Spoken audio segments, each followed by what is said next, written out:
Wait, this is so sad. What the f? Stop! Stop! You can't show me cool stuff right now. Wait, guys, I'm crying.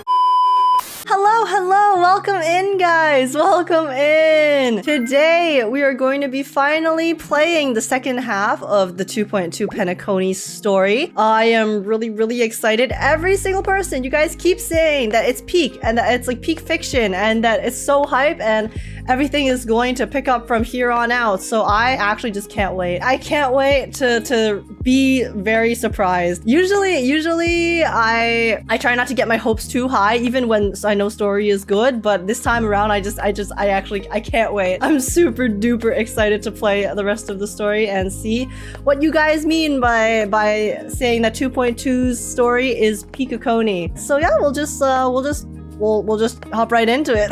Yeah, real quick before we start though, if you guys do enjoy, please make sure to smash like, subscribe. I would really appreciate it. Lots. And yeah, let's just go.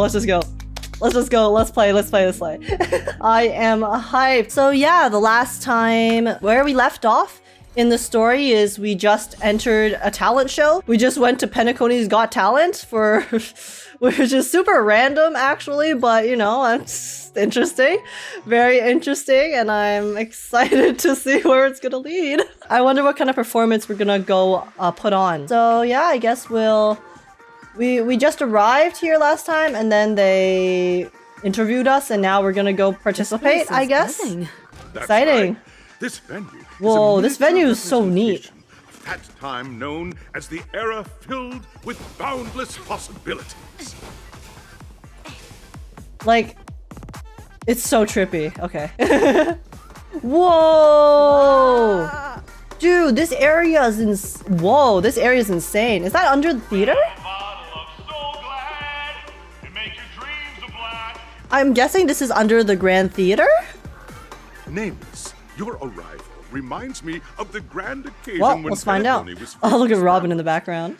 I was still a young, bright-eyed lad back then, lured here by the Watchmaker's ads, full of zeal and ready to make my first fortune in life. Yeah, and then he hit it literally he hit the biggest fortune of anyone in the starrail universe thus far. Literally, Soulglad is everything in PENACONY. Once, during a particularly grueling day, I passed out and was resuscitated by a drink from Mr. Sousa. That sweet taste has since Who's been Mr. etched Sousa? in my mind, and that was what drove me to create the Soulglad that we all know and love today. The dream-chasing era was truly a wondrous time. Oh, I miss those days, and the Watchmaker. Scorchsand Hall is my homage to that time of boundless possibilities. Wait, so if he knows the Watchmaker, doesn't that mean Mr. Aydin is literally like hundreds of years old? Isn't this guy ancient? I wholeheartedly hope you make it to the finish and emerge as the next superstars of PENACONY. Now then, intriguing. Is there anything you'd like to say before the competition officially begins? I'm excited for the competition, honestly. Nah, wait.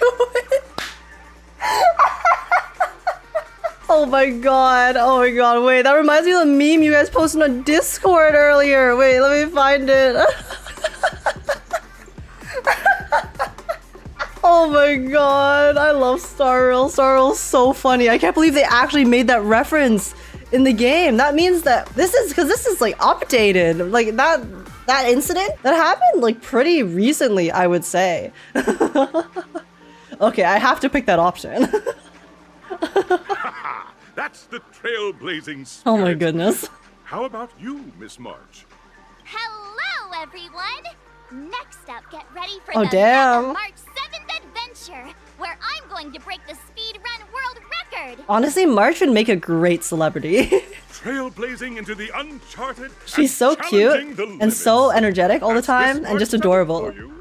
How about Miss Firefly? And she also knows how to sell herself. I hope that by the end of this journey, everyone will have achieved the outcome that they hoped for. Me too, but I feel like there's gonna be some interesting things that may or may not be sad that might occur. Because, you know, classic starrail, right? Safety first, everyone. Simple Spoken like a words, true but mother. Full of warmth. Waiting for you are 3 stages. Three each stages? connected to that era. Okay. The first 2 stages offer 2 distinct paths to choose from, with unique challenges on each route. So, so it's not just like a talent show. It's actually like a And some sort in of the last stage, like you will face is off competition against of the sorts where you have to play champion games? who has defended the title to this very day. A beloved contender whose noble virtues are unrivaled. Wait, I'm so curious. Who's the champion? It's not Robin, because Robin is like busy with other stuff. I wonder if is it a character we've met before, or is it just an NPC? I'm very curious. Simple. Everyone clear?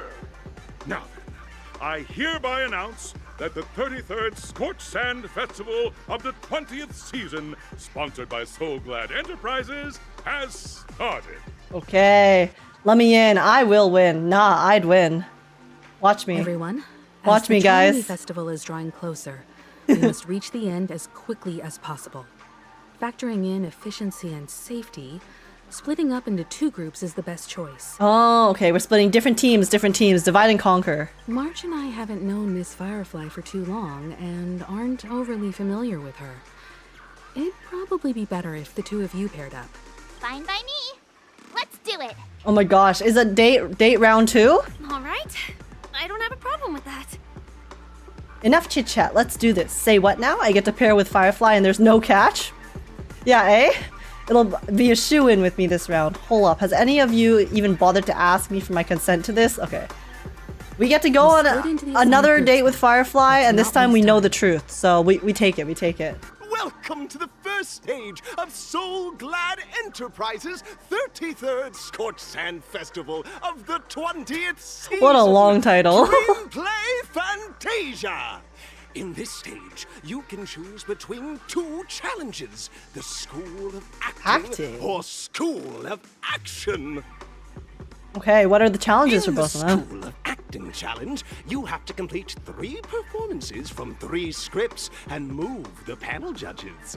In the School of Action challenge, you have to defeat 3 groups of enemies convincingly and reach the end. Oh, so you have to choose one of them? Well, one of them is just battles, and then the other one is dialogue, I think? Now, make your choice. Which one should I pick, guys?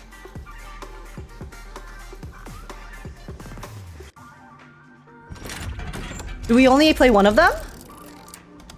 Whoa. Yo, it's a special pinball machine. Woo!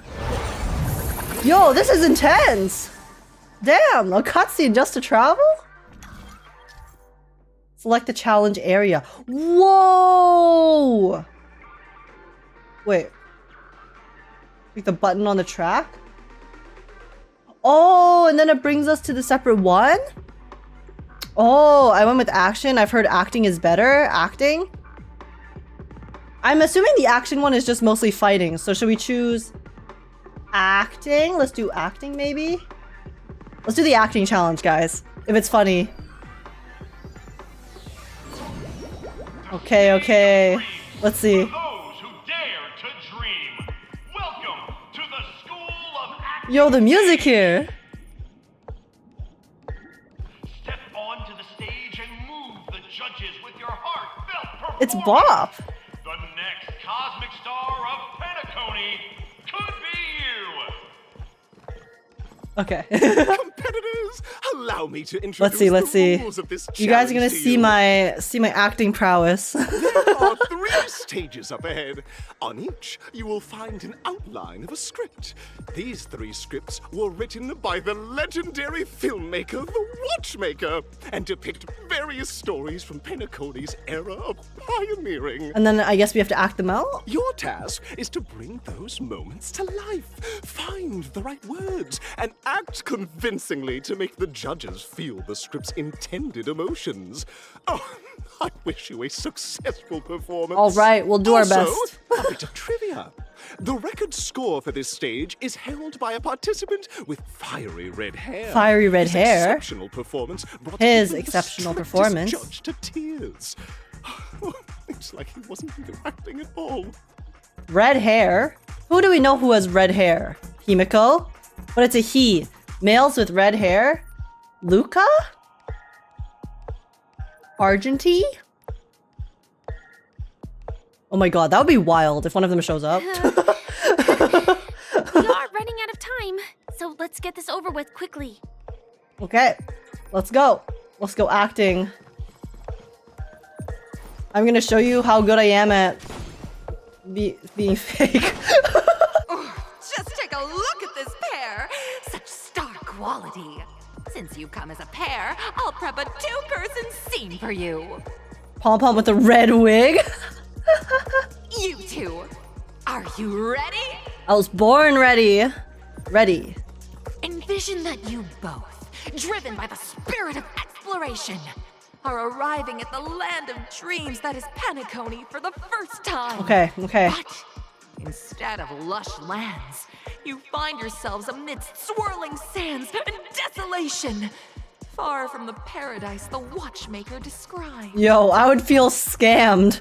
You're driving an old clunker through the wilderness of the dreamscape, braving the cold wind, choking on the dust, and suddenly, Oh, that's the worst. fierce memory zone meme blocks your path. Makes me want to cough. Now, Miss Gray Hair, what line Miss would you Gray deliver Hair? to express your disappointment in PENACONY?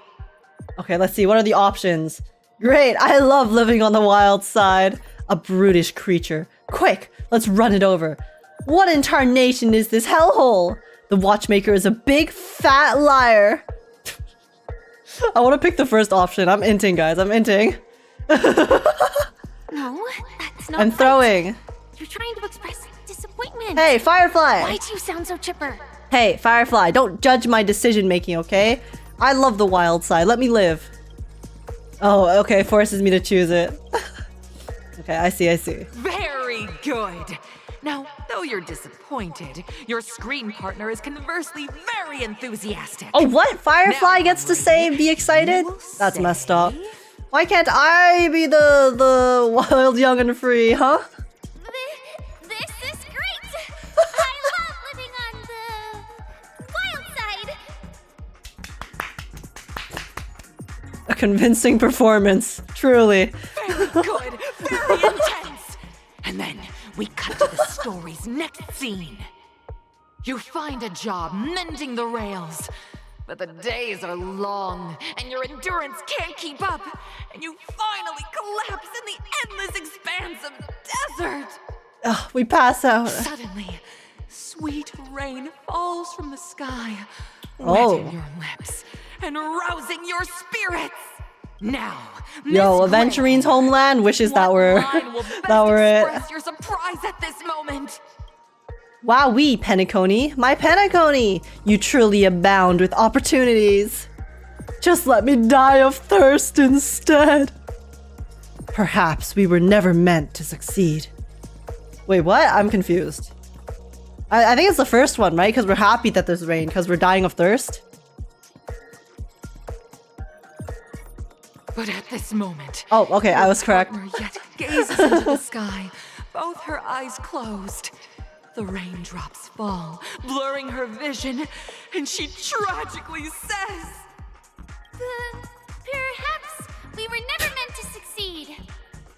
Right? It's so funny. Oh my god. Listen, Firefly, maybe this is why she chose the route of armed combat instead of becoming an actress.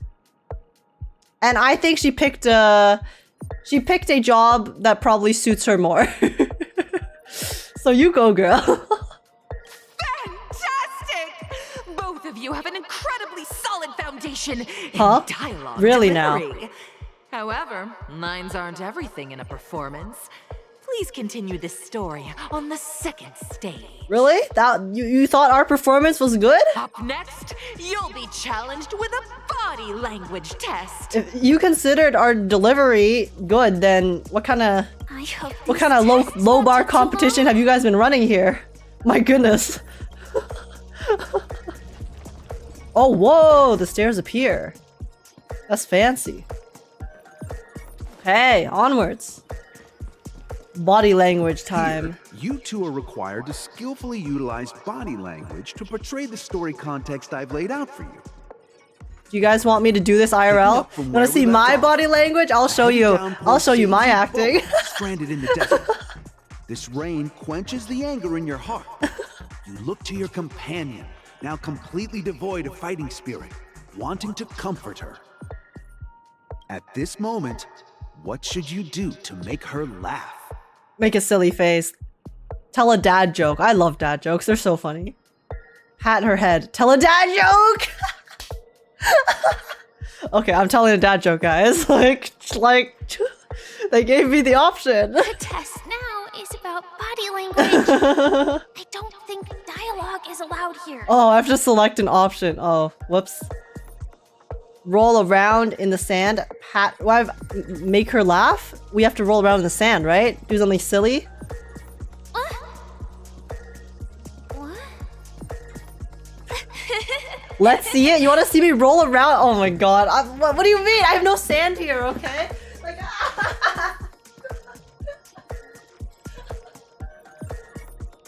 there, I rolled, okay? Satisfied? Satisfied? Ow, my knees.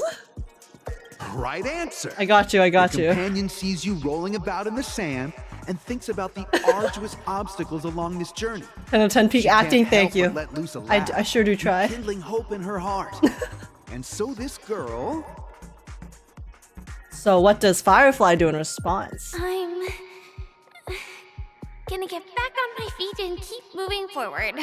Oh. A tug at the heartstrings. There's a chest in the background, guys. Continues to develop. The heavy rain leads you both to sense a business opportunity.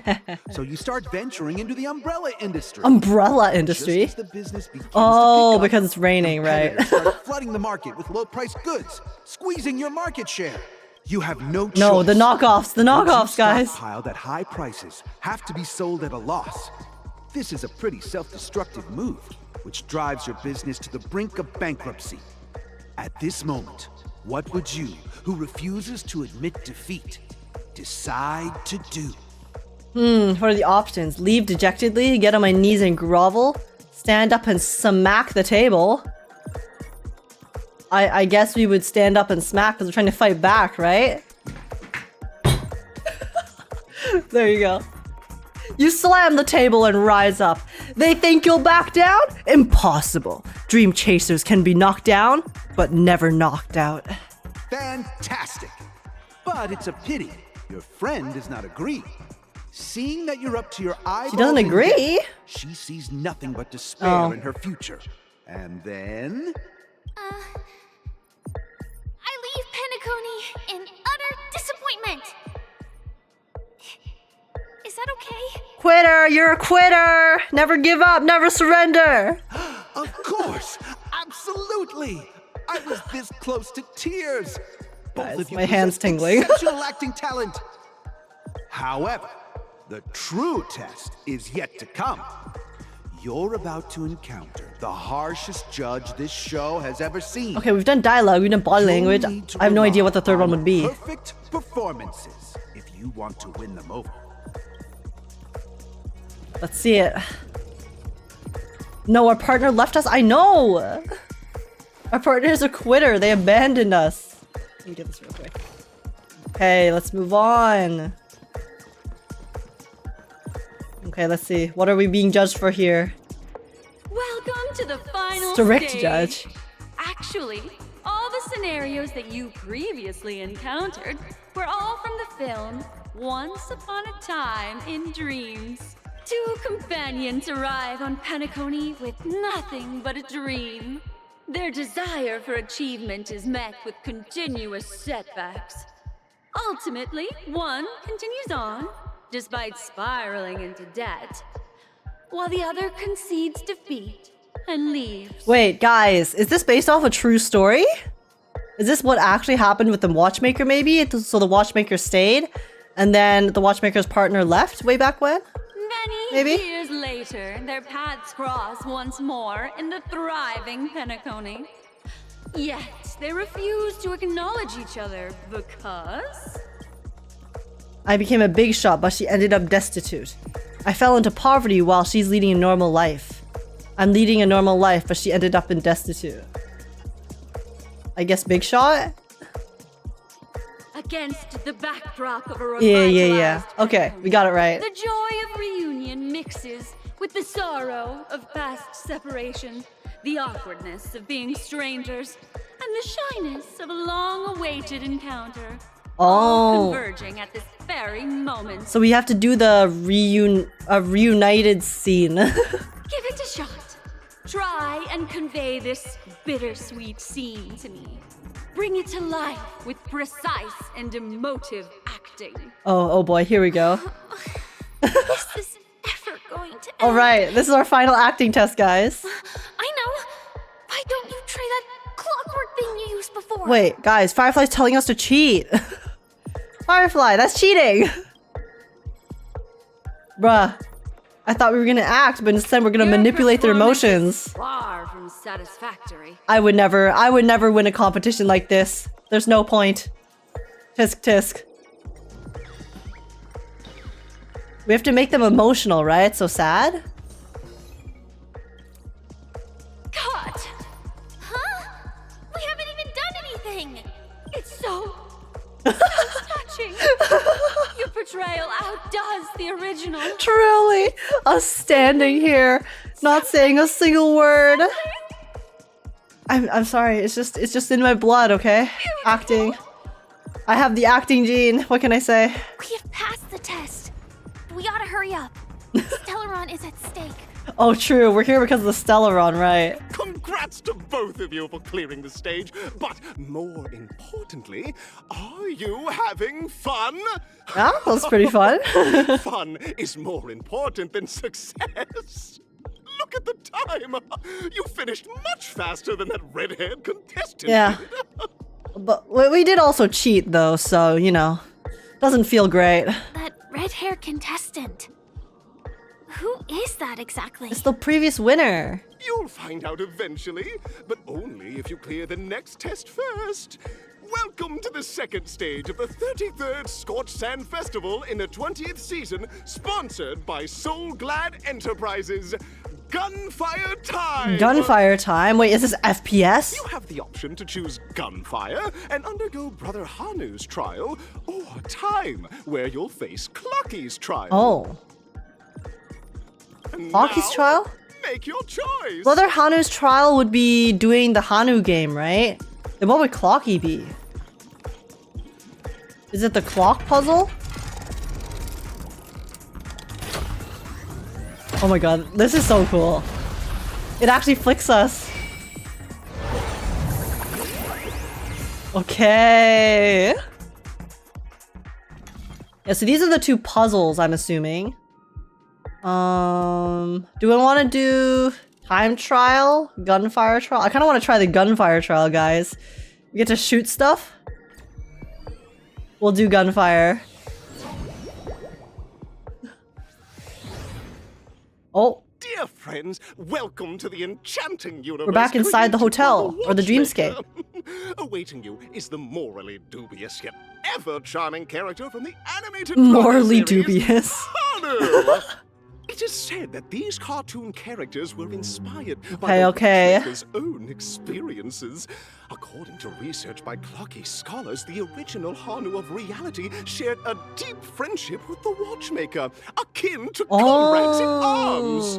I see. So Clocky and Hanu were based off of characters. I'm assuming Clocky is based off of the Watchmaker, and then Hanu is like a friend, and then the evil characters like the crocodile and stuff, or the boss crocodile, he's also probably based off a real person as well. Maybe he's the person who betrayed the clockmaker, the watchmaker. Interesting. And you can do the other routes after you finish the story. Oh, okay, that's good. Enter into the world of Hanu via the TV by the entrance and partake in an enchanting and suspenseful story with him.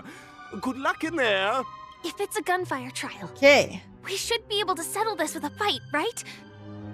I hope this won't waste too much of our time. Firefly is like, fighting is easiest. Which true.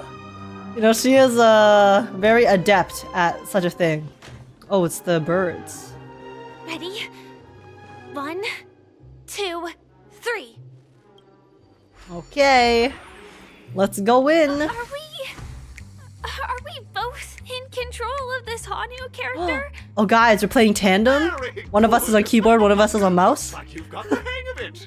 In this Hanu's Adventure episode, Boss Stone has Stone. gathered his battleships for an assault on Dreamville. Old Buzzfly, Cousin Wolf, and Bombhead are all raring to go. The brave Hanu must thwart their advance and protect his home. Alas, Hanu presently is ill-equipped to fend off the malevolent mischief makers, which is why he is preparing to seek out the Puzzle Gentleman's aid. Go forth and speak to him. We need to find the rocket launcher, guys. Oh, we have to go this way. We need to find a rocket launcher so we can fight the enemies. Oh, brave Hanu, you look like you could really use some help. Thank you, Puzzle Gentleman. Oh, am I supposed to go this way? Oh. Long time no see, Hanu. You look Oh, pretty this is the stressed Puzzle out. Gentleman. How about an intense and thrilling game of Dream Jigsaw to blow off some steam? How about no? I'm busy. Actually, the plot dictates that you directly provide aid to us. You really want to say this to the dream-weaving gentleman, but given your character's design, you can only respond with the cool let out a really cool sounding It might just be the coolest humph in history. Oh my! Are you telling me that Boss Stone has rallied the villains to seize Dreamville? What a dreadful twist of fate! Listen closely, Hanu. I'm aware you're in need of a suitable weapon. And I also know there's one just upstairs. But you know what? You'll have to Oh play my an God. exhilarating round of Dream Oh my god, he's Jigsaw first. inting. No jigsaw, no moving forward. Puzzle Gentleman, you suck. Let out a really cool sounding humph. Only someone as cool as you could produce such a cool humph. Perfection. Now scurry along, Hanu, but tread carefully. Two ne'er-do-wells are also Ne'er-do-wells? jigsaw pieces. Either outsmart them with a quick knockout, or ensure they don't catch you in the act. I can't knock them out if I don't have a rocket launcher. Oh wait, I can drop stuff on them. See you finish the dream jigsaw. Best of luck, Hanu. I forgot the original Stay alert and make sure those mechanics. monsters don't spot us. The guy's just sitting there, so I actually do have to drop the thing on him to pick up the puzzle piece. He's camping! He's camping the piece. Look up there. If we can push that thing down. Get wrecked, idiot. Okay, let me get this one first in case it revives. I can't remember if it does or not. I'm pretty sure it does, so. And there was another piece up here I saw. Okay, wait, there's a bird. Yoink. Okay, let's go back down. Oh, I can't see. Can you turn around, sir? Please leave so I can continue. Hello? Move, idiot. Thank you. Okay, where is this last puzzle piece? Oh, it's over here. Finally, that's all the jigsaw pieces. Let's hurry back. Okay. I can't pick that up. Okay, let's go this way. I'm glad I'm watching because I picked different stages. Yeah, it's cool to see all the stages, right? I need to go back and play the other stages after too. Okay, let's get this. Am I just a genius? Wow, okay, first time's the charm. Exquisite sensation of perfect alignment. My organizational itch has been quite thoroughly scratched. Hurry now, Hanu. Touch that TV set and transform back into your old self. Speed ran that, yeah. Head I know. upstairs. Your weapon awaits you there. Are such haphazard instructions really okay? Imagine cosplaying as Hanu and just saying humph every time. Yo, that'd be based. You're actually not allowed to say anything else. Disconnecting from that thing changing so suddenly has left me feeling slightly disoriented. It's okay. Oh. Is that Hanu? Wait, actual Hanu? Hump. Yo, let's go. Penacony is in danger. Can you get out of the way? Aha! I know the answer for this one. What exactly is he talking about? Tick tock! It's Oh, time it's for Clocky. me to make an appearance. How come you're here too? Ah, the plot thickens. Help! Clocky? I can also see him. Oh, true. Firefly can see him this time as character part of the well. Okay, interesting. Dreamville, Clocky is everywhere and can do anything. Like right now, I can be your translator. But we're in the regular dreamscape, aren't we? That's odd. That's peculiar. We're not in like the lower level. Hanu says, "Battle! We must do battle!" Battle with who? The enemy is at our doorstep, and we have no path of retreat for the future of Dreamville. Touch that suspicious-looking TV right now. Well, I like how he describes it as a suspicious-looking TV. So they just jumped inside that TV. Yep, Sheesh. and we're about to as well. Logic in this plot and dialogue is really being pushed to its limits. Listen, Firefly, this is how you write story, okay? Well, here we go again. Ready? I know there's a bird there. I'll get it later. Okay. Gradually getting used to this. Huh. Who knows? I might even be able to perform some high-level moves with Hanu. Yo, Firefly's getting used to the game. I mean, didn't we get disoriented the first time we did it as well? No, did someone say high-level movies just now? That's right. Just need to get pal. used to The it. upcoming script is just exploding with all sorts of high-level shenanigans. It's like how I get motion sick when I play Genshin after not playing it for a long time. But then once I like play it long enough, I get used to it and don't get motion sick. Battle. Suddenly, Gonna train your brain. Footsteps coming from the hallway. The mischief makers have broken into his home. But brave Hanu won't go down without a fight. He instantly Yeah, we're always gonna go down storage, swinging. ready for a do-or-die showdown against the baddies. We're not gonna leave and give up like the Watchmaker's friend. But we still don't have any weapons in hand. Guess what? Hanu's favorite bazooka just so happens to be in Guys, okay, bazooka. So get a move on. I chose this for the gun, and we're finally getting our gun. Coincidentally Let's go. convenient plot twist. It'd be even more awesome if the organizers allowed me to wear armor. Oh, Firefly's tired. She's kind of done. Okay, let's go over there. Of course, we have to yoink this along the way. The storage room. It's behind the shelves, right? How can we get there? Oh, we just go behind this guy. He wasn't lying. There's actually a bazooka here. There's 3, actually. There's 4 total. All right. Now we should have a way of dealing with those baddies. This thing feels just like the Soaring Locust too. Soaring Locust too.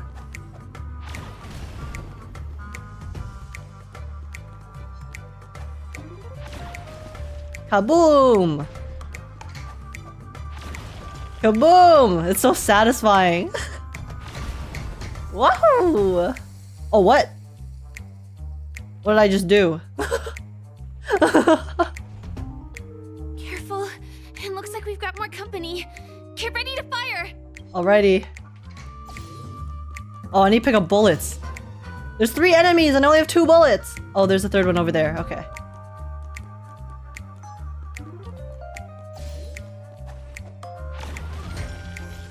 Oh, what? Oh, that did all of them? Damn.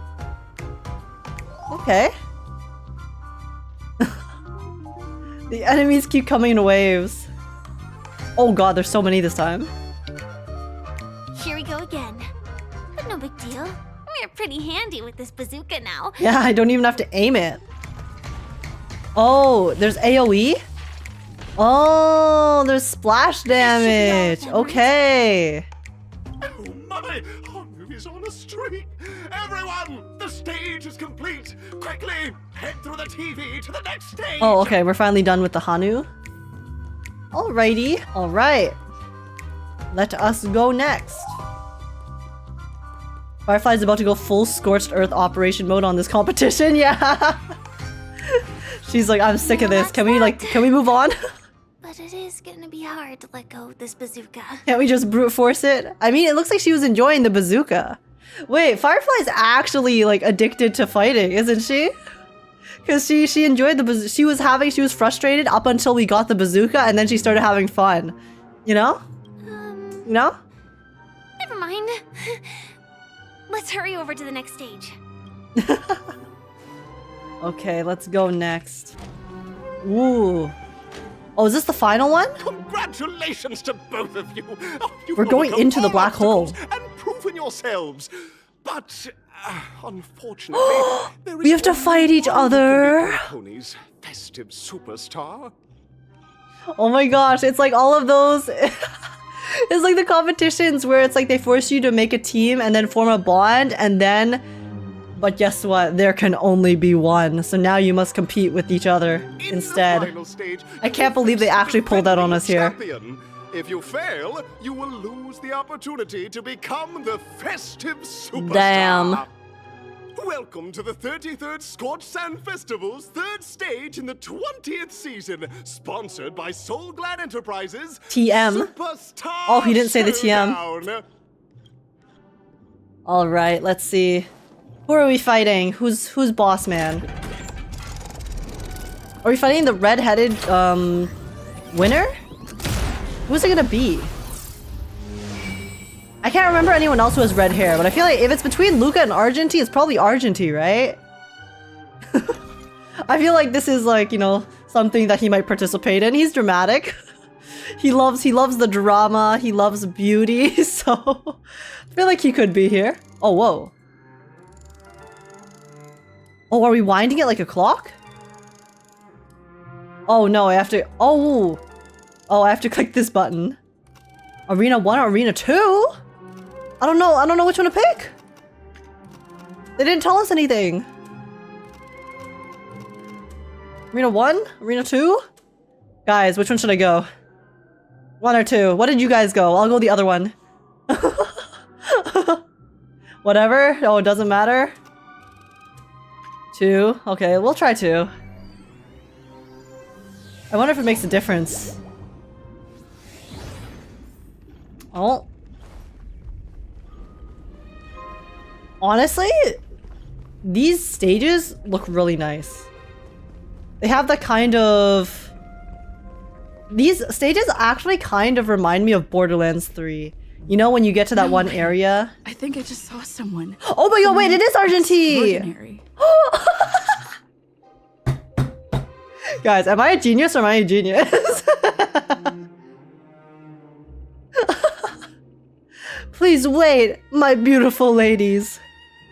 By the glorious light of beauty, I never thought I would see you again. In such turbulent times, your kind faces are as a spring's gentle breeze, bringing solace to my scorched heart. Are you a knight of beauty? Guys, it's actually Argenti. Oh? Hear ye! The rosy glow of the beauty has rendered you speechless. What an honor. Upon hearing of the impending festivities, I commanded the one and only to bring me to Penacony with full haste. Alas, in a cosmos unguarded by the beauty, disorder prevails. Thus my passage was delayed by tending to the sick and injured. Fortunately, the mini-rabbit mech pilot, a stray cat duelist, galactic ninja, and quad-drive Intellitron, along with 32 other souls in distress, all emerged from their predicament safe and sound. I then led them all here to revel in the harmony with the countless other splendid beings. Is this the beauty? It's dazzling.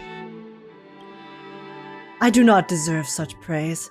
Unfortunately, that dashing IPC ambassador, whose radiance matches that of a beautiful peacock, remains in a woeful state. Oh, is he talking about Aventurine? Wait, he met Aventurine? Ayo? How I wish he too could partake in this splendid occasion. Okay, let's get back to business. Since fate has brought us together, it stands to reason that you both seek the accolade to the audition's victor, correct? Though upon arrival, I was once mistaken for a towering, silver-armored fugitive with fiery red flames due to my lack of eloquence, it matters not, for all these trials stem from the land of dreams beauty. Wait, oh, so when Argenti arrived, he was mistaken for Sam. For Sam, who was the fugitive that they were looking for. I see. What matters is that I now stand before you. Our paths have crossed. I, Argenti of the Knights of Beauty, am humbly requesting for a battle in the name of the Code Chivalry with you both. If I am fortunate enough to emerge victorious, kindly grant me passage to the Crown of Victory and recognize that Idrilla, the Beauty, is the most peerless beauty of them all. Didn't we already acknowledge this in Argenti's story quest? Why is he so dramatic? Oh, we are fighting him. Oh wait, guys, my Trailblazer has 0 relics and no light cone equipped right now, so... Oh, there she goes. There goes her health. We'll be fine, right? The classical music in the background. XD. Better to equip something? Nah, it's fine. It's fine. His OST is so good. It too shall fall. Goddamn, Acheron. Argenti, no matter how peerless your beauty is, can't beat an Emanator, unfortunately. That's enough. I have... okay. Hello? Okay. Beautiful, beautiful. Truly a captivating contest. It is through you that I realize, to uphold the honor of Idrilla, I must further hone my skills. What a beautiful lesson indeed. Go forth, my dear friend. Beautiful miss, the audition's crown is yours to claim. I shall remain here, gazing from afar as you bask in the limelight, joining the audience and offering you the most heartfelt cheers and applause. We don't have much time. May fate allow us to meet again, Knight of Beauty. I mean, is it still bugged? I can't really tell, because there was a pause, but it wasn't that long. In that case, let's make our way to the end. Oh, maybe it automatically patched? It's really thronging with talent. I hope we make it in time. AIDS new Argenti VA, actually. Yeah, I'm surprised they didn't get Argenti's VA to voice the lines here. Very surprising. Guys, my team. But I just realized, look at my team. I'm so low. But I want to have Trailblazer on my team. Should I move the artifacts back to her? Maybe I should do that. Wish we got Argenti's VA. Yeah, me too. But it's okay. I got you guys. I'll voice him for you. Ooh, we're at the top? Is this where we get our crown? We get our access to the Stellaron? Okay. There we go.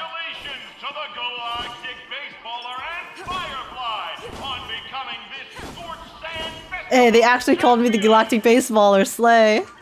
Let's go. We look forward to their amazing entrance in the Charmony Festival. Oh, we gotta be part of the Charmony Festival? Guys! Oh my god, that's so cool! They actually put us on the screen in the art style. Hey! No more 2k HP. Congratulations to the both of you on becoming the festive superstars of this year's Charmony Festival. Isn't this Sunday's voice? The Grand Theater. I, it is! on behalf of the organizers, extend my sincere congratulations to you. Wait, what did Sunday do with Robin? You joy under their radiance. Guys, I told you Sunday. Guys, I told you Sunday was sus. I told you Sunday was sus. Wait, is he showing us true colors now? Wait, what are you doing here? You already worked things out with the Dreammaster? Guys, straight up. Wait a second. Because the thing is, all of the stuff we know about the Dreammaster, we know from Sunday. So what if he was just lying to us all along? All of the stuff that he said about the Dreammaster, Gopher Wood and stuff might not even be true. Because he told it to us. What if he is actually the one? Sunday's the one. And he was just lying to us to keep us off the trail. Guys, I knew it. I saw the signs. He's evil. He's evil, isn't he? All I get are sincere congratulations. Where are my stellar jades?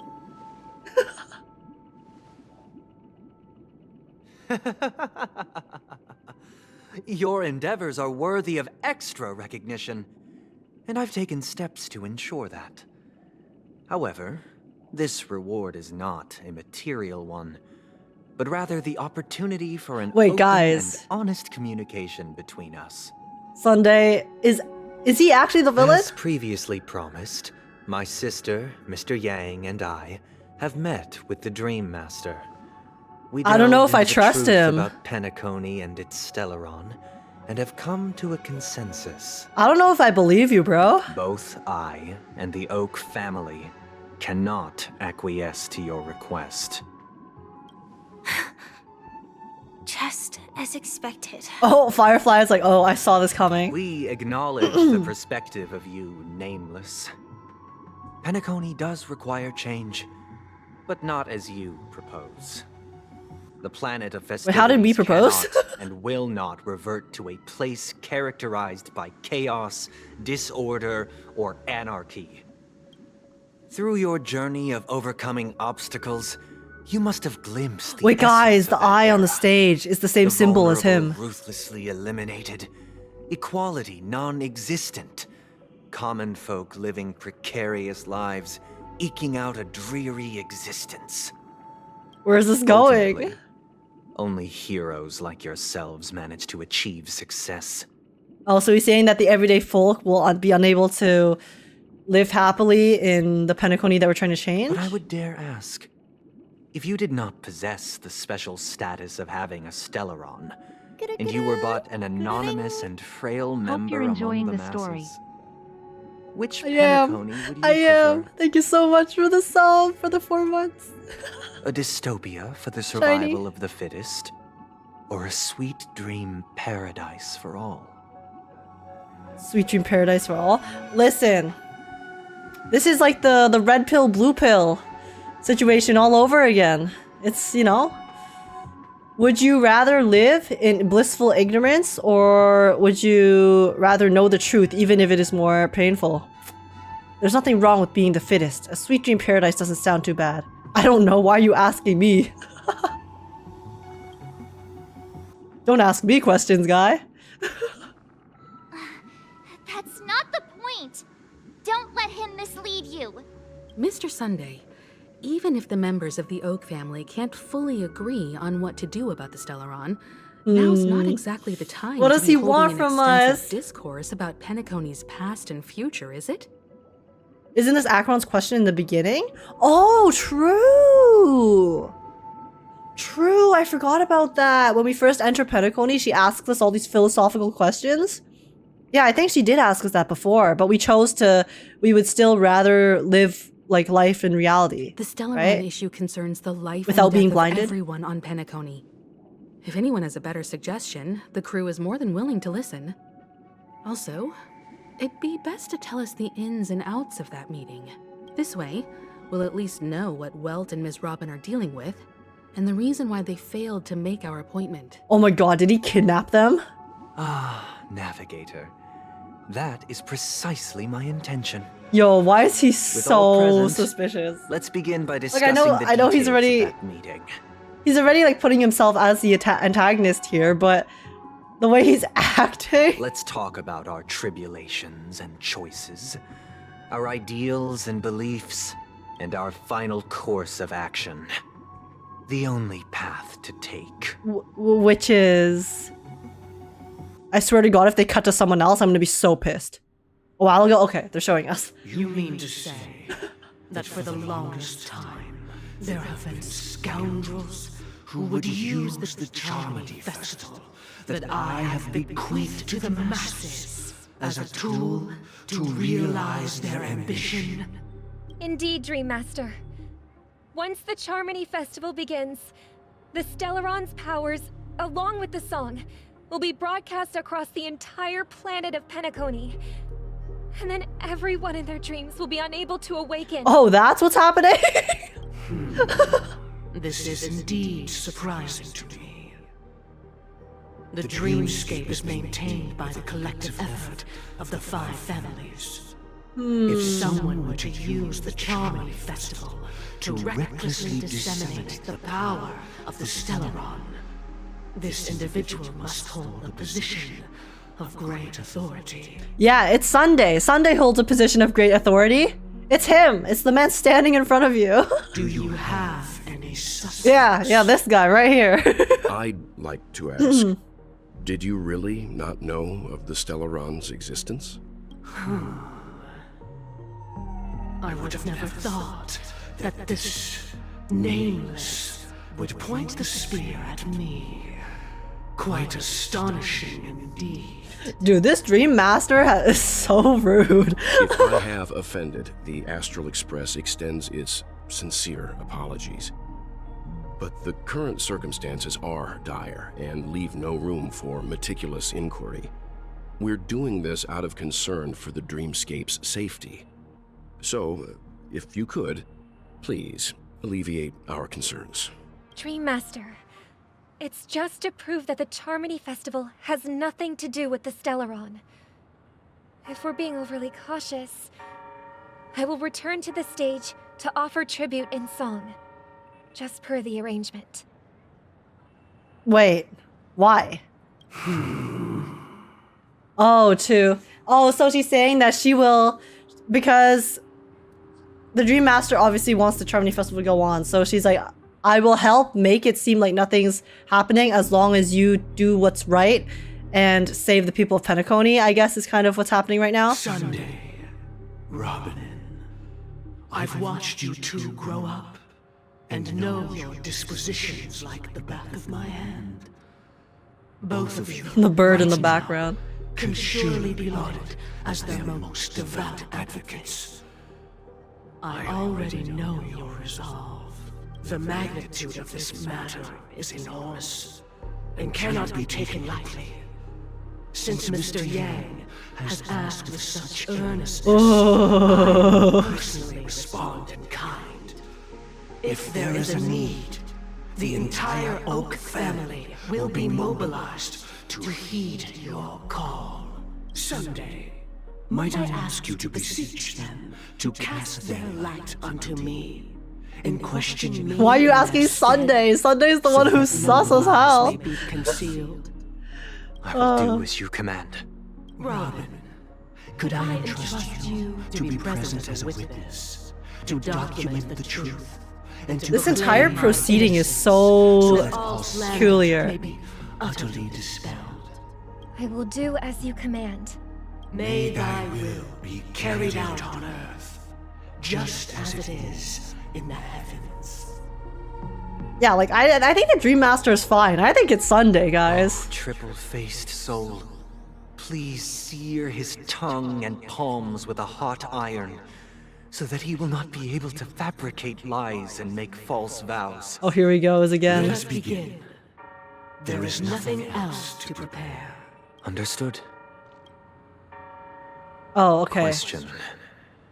Have you devoted your life to your god, never worshipping other gods?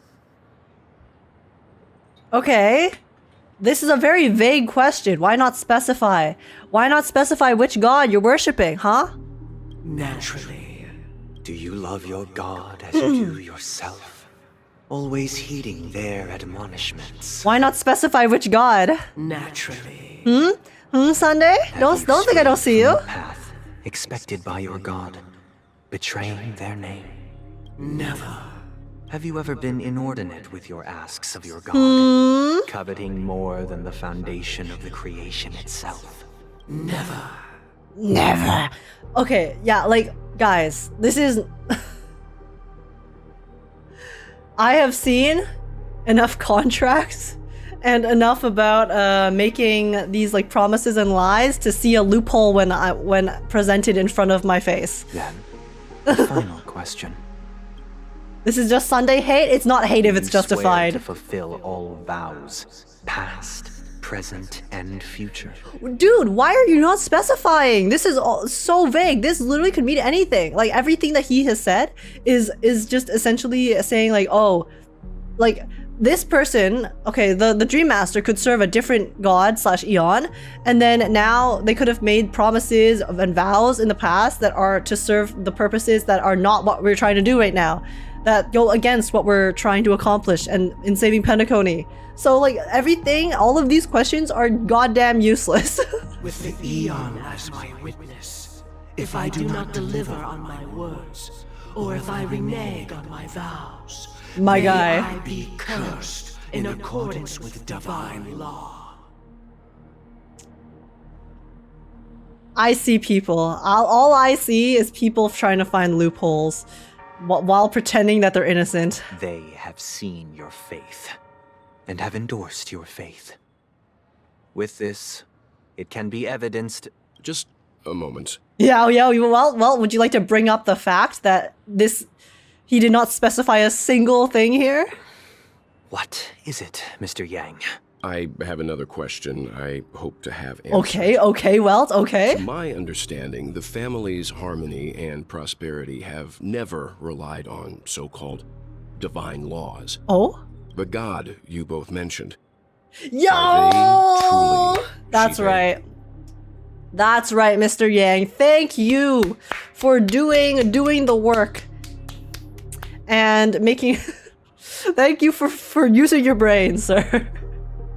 I'm glad. Mr. Yang's got us. Know that those belonging to the family toil together as if they were kin, embracing solidarity and unity under their light.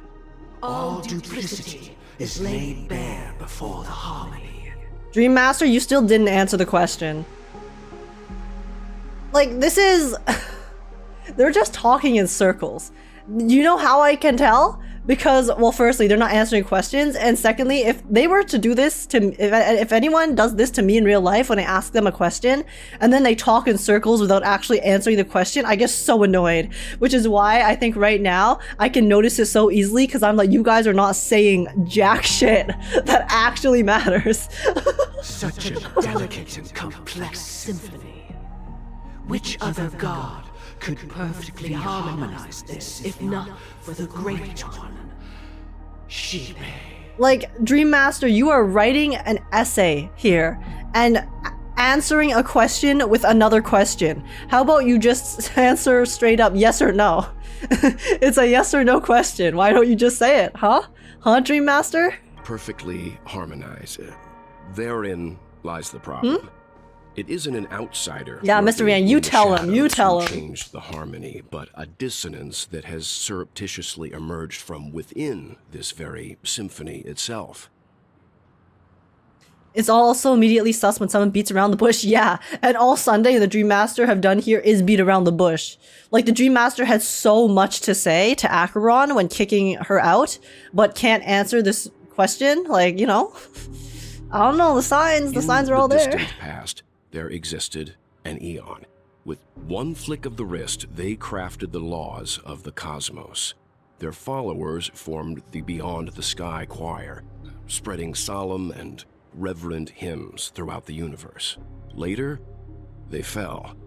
The route traversed by this Eon clashed with the harmony, ultimately being absorbed and fused into it. Interesting. The chorus that once reverberated across worlds fell silent, and when it echoed anew, it was transformed into the hymn of harmony. Sunday is not sus. Please, this message was checked by Sunday supporters. He is literally the most sus person in Penacony.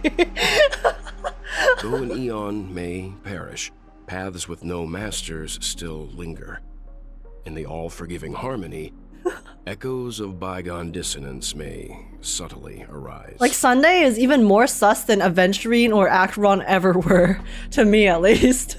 Mr. Yang, being overly astute can be a detriment. Oh. Especially when you find yourself alone and without allies. Okay, the threats are coming out. You see, this, all you're doing right now, Dream Master, is proving that you are trying to hide something. The moment the threats, you know, like when someone loses an argument and then they have nothing left to say to argue their point, so then they just start like being aggressive and attacking the other person, like for meaningless stuff, like saying they're ugly or have no life or things like that. Now the Dreammaster's starting with coming out with the threats. That's when you know that they've lost. So this is how it is. Yeah. For the sake of our grand cause, Sunday, please afford these two an opportunity to rest. To rest? What? Oh, see, guys, it is Sunday. All of you people in chat who are like, guys, Age is slandering Sunday. Why is she being so mean to him? He's just a guy who cares about his sister. Well, guess what? Guess what? He's an evil bastard, okay? And I knew it all along. And I knew it. And now he's gonna betray his sister. Oh my god, that was scary. The eye Sorry, dilation. Robin. It's just you. I did not wish for you to know this. It's a pity that things have turned out this way. He's gonna knock them out and put them in the prison? Oh my god, is this why she's gonna be caged? Birds were born with no shackles, and now he's placed some upon his own sister. So, this is the true reason I can't sing? The shadow that envelops PENACONY is actually... It's actually you! My own blood and flesh! We were never children of the harmony. Our ideal paradise could not have been crafted by Shipe. True bliss can only be guaranteed by the one who transcends the many. Okay, which Eon then? Within the foundation of law, humanity establishes civilization, and through harmony, we obtain order. Order? Is that a different Eon? Well, True Colors came out. To think that there would be remnants of the Order on PENACONY. Oh. What have you done with Mr. Yang and Miss Robin? I can't believe he actually just told us everything that happened, though. Like, why would he do that? Isn't it in his best interest for us to not know what happened? Don't worry. I just gave them some time alone to ponder their fates. Ponder their fates? Like what he did to Aventurine? Did he death sentence them?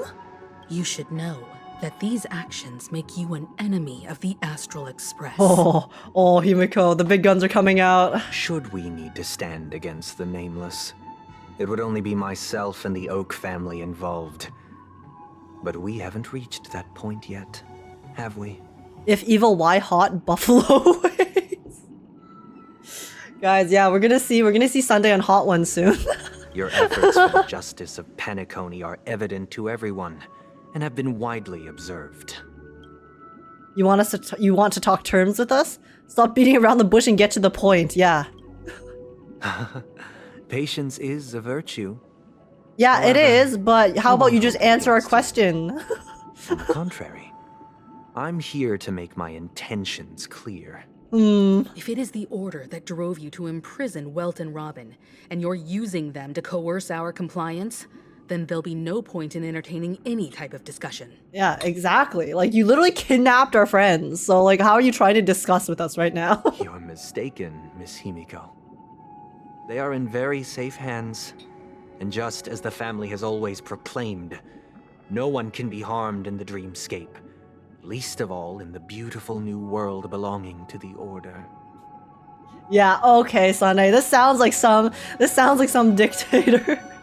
Dictator-ass peddling propaganda right now. PENACONY and the entire universe have witnessed far too much innocent bloodshed.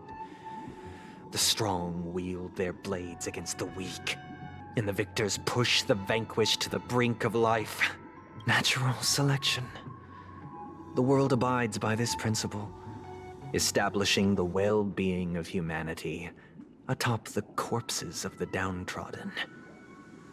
Only we, or rather, I, possess the power to put an end to this farce. So you've decided to resurrect a dead Eon? No one's ever done such a thing. I mean, Ron May tried, didn't she? But guys, wait, Ron May attempted, didn't she? And I know she didn't actually fully succeed because it can only, the propagation can only survive for like a minute or so. But Ron May resurrected an emanator. Oh, so the propagation is just, an eon. Wait, an eon is like 1 billion times more powerful then. Oh, damn. If Miss Himiko is interested, let's draw back the veil and speak candidly. I've always firmly believed that people can understand one another through peaceful means. I'm willing to divulge the unembellished truth as to the intentions of the Order's Pathstriders, so that you will make better judgment for the Astral Express, for PENACONY, and for this stretch of the universe. Words can hardly do justice to the beauty of that ideal. So, come with me, everyone. Let us retrace our steps and see once again where this road leads. Bro wants us to follow him after he kidnapped our friends? Hello? Huh? Where'd he go? Welcome. This isn't any location in PENACONY's dreamscape. It's my inner world. Wait, he actually kidnapped us into his brain. The scenery before you what remains the? unchanged is because your consciousness has drawn on similar concepts to fill in the gaps. You've imprisoned us? He literally has. Guys, we're inside Sunday.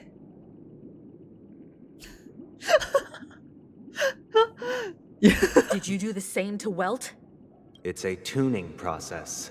Stronger in effect and more draining on the mind. The gray-haired guest has experienced it before, so she should understand what it entails. Oh, when we first entered, right? Tuning allows you to intuitively grasp my feelings, which also means that I cannot hide anything from you. Inside him what? Oh, he said that we're in his inner world, which means we're inside Sunday right now. Now, his words, not mine. Please look at the huge screen. The road we once took begins here. From this point on, okay, we're watching a you show. will witness the numerous decisions I've faced. I've selected a portion of these to share with you. Okay, so this was the cutscene we saw before, and then this is it with different colors. I'm assuming this is the colors of the Order instead of Harmony. I believe after going through similar predicaments, on the right, you'll be able to better understand my thoughts. Let's begin. The first decision. A story about a baby bird. This story happened when Robin and I were very young. We were victims of the Stellaron disaster, and the family's Mr. Gopher Wood, who would later become the Dreammaster of PENACONY, saw that we siblings had no one to turn to and took us in. Later on, Robin and I lived a time with nary a care in the world. Oh yeah, this is the story that they told us before. While my younger sister and I were just recounting it from Sunday's POV, I yard, guess. We spotted a fledgling Charmony dove all on its own. That baby bird was tiny. It didn't even have all of its feathers, and it couldn't sing. When we found it, it was already on its last breath, having fallen into a shrub. Probably abandoned by its parents. We decided to build a nest for it right there and then. However, thinking back, that winter was unusually cold, with fierce winds at night in the yard, not to mention the many poisonous bugs and wild beasts. Poisonous bugs? Oh, God. It was clear that if we left the fledgling in the yard, it stood no chance of surviving until spring. So, I suggested we take it inside, place it on the shelf by the window. Okay, where are you going with this, sir? And asked the adults to fashion a cage for it. We did already see the story before. Its strength enough to spread. We already know his philosophy from it. We would release it back into the wild. The tragic part, something that we'd never considered, was that this bird's fate had already been determined long before this moment. Its destiny was determined by our momentary whim. To take it inside? I guess that's true. No. I pass the power of choice to you all. Faced with this situation, Oh, he wants us to make what choice decisions? would you No.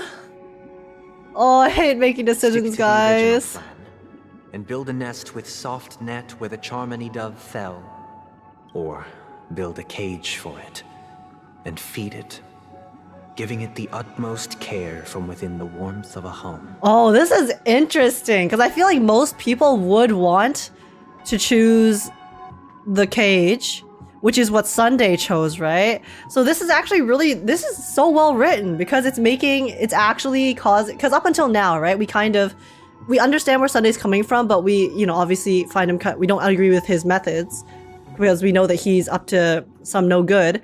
But like this interaction is actually making me feel like he said that we would understand him more after going through these same stories as him, and it's actually true because I feel like most of us would choose the same thing that he did here. Damn, this is very interesting. I eagerly await your answer. Yo, script writers, go off, I guess. Oh, what should I pick? I would say cage.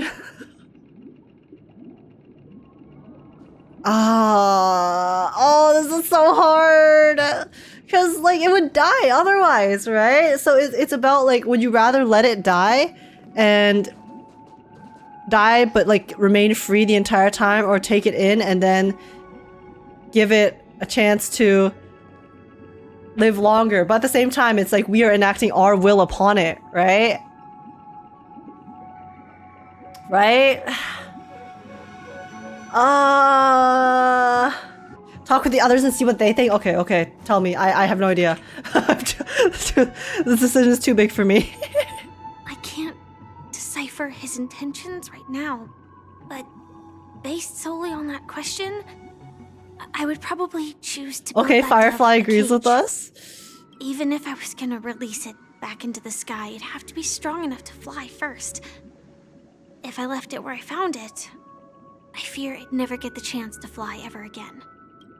I agree, right? Because the thing is, the bird, if we just leave it alone, it dies right away, right? It doesn't even survive the winter. But if you can actually nurse it back to health, and then, because the issue that with Robin and Sunday, right, was that they caged the bird, and then Sunday just, after letting the bird live in captivity, was like, okay, yeah, yeet. And then it fucking died because it doesn't know how to fly.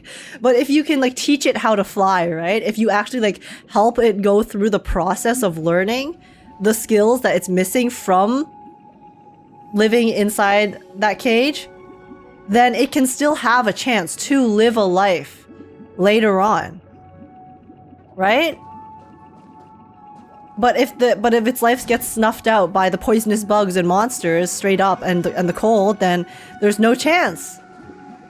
It wants to trap birds forever. Not forever. I just want to like help it for a bit, and then you can help give it its freedom after. It was Robin who set it free. Well, Robin's a dumbass. He really has no intention of imprisoning us. If it's just a quiz, I suppose it's fine to humor him. You can't just cage a bird and then expect it to know how to fly, Back to the question. I would personally choose. Oh my god, they to also build all the choose the little tiny cage. dove a cage. No special reason. I do think that a fledgling should have the right to fly into the sky. Oh my god, Himiko's me. But if it can't even live to that point, then there's nothing to talk about to begin with. This is exactly what I just said. Okay, March. March is gonna choose let it free, probably. That guy just casually throws this kind of question at us? True. What exactly is his deal? But fine, I'll answer, I guess. If it were me, Oh, okay. Everyone guess wants the I'd choose to cage. build a cage for the little Charmony dove. After all, leaving it there, it's bound to get hurt by wild animals or something. And that'd just be too sad. Can't they just take care of it without a cage? Well, realistically, it's not the actual cage itself that matters. It's the fact that they're taking it inside to care for it. right? Like whether it's a small cage or like the house, even if there's no like literal cage that the bird is living in, the house itself would still be a cage in the metaphorical sense. And also like the quite literal sense here too, right? It's about the concept of the matter. Do we pick cage? Everyone's picking cage. I also would pick cage. But I kind of want to say, screw you, Sunday. I don't want to pick what he wants me to pick. Okay, I'm just gonna pick cage, guys. We're gonna nurture the cage, I guess. I guess we're gonna connect deeper with Sunday's ideals here, just like he wants us to. Make the decision. I'm happy to see that you made a choice similar to ours. If your mind is made up, let me reveal the outcome of this. Okay, well, I know the outcome that you guys did because you guys did it in a way that is dumb as hell. You guys kept it in a cage and then said, okay, now go fly, without giving it the proper means to learn how to fly after living in captivity. That's just asking for it to kill it, you know? We passionately nursed it back to health, preparing only the best food for it every day. We even preened its feathers. Later, on the day that Robin left PENACONY, we opened the cage door and let it fly back into the sky. The slander of 2 kids? Well, they were 2 dumbass kids, okay? I watched it for a long while by the window. You know what they say, children are the most cruel. 3 or so days. Because they don't know any better. In those 3 long days, the little Charmony dove tried again and again to spread its wings to fly into the sky, but fell to the ground, only to keep trying. Finally, on the 137th attempt, it succeeded. But its attempt did not go perfectly. After flying unsteadily for a while, Also, it did learn how to fell fly. to the ground, unable to grasp the direction of the air currents. But it still like jumped a little too far too fast. The fall shattered its wings. It writhed helplessly in my embrace.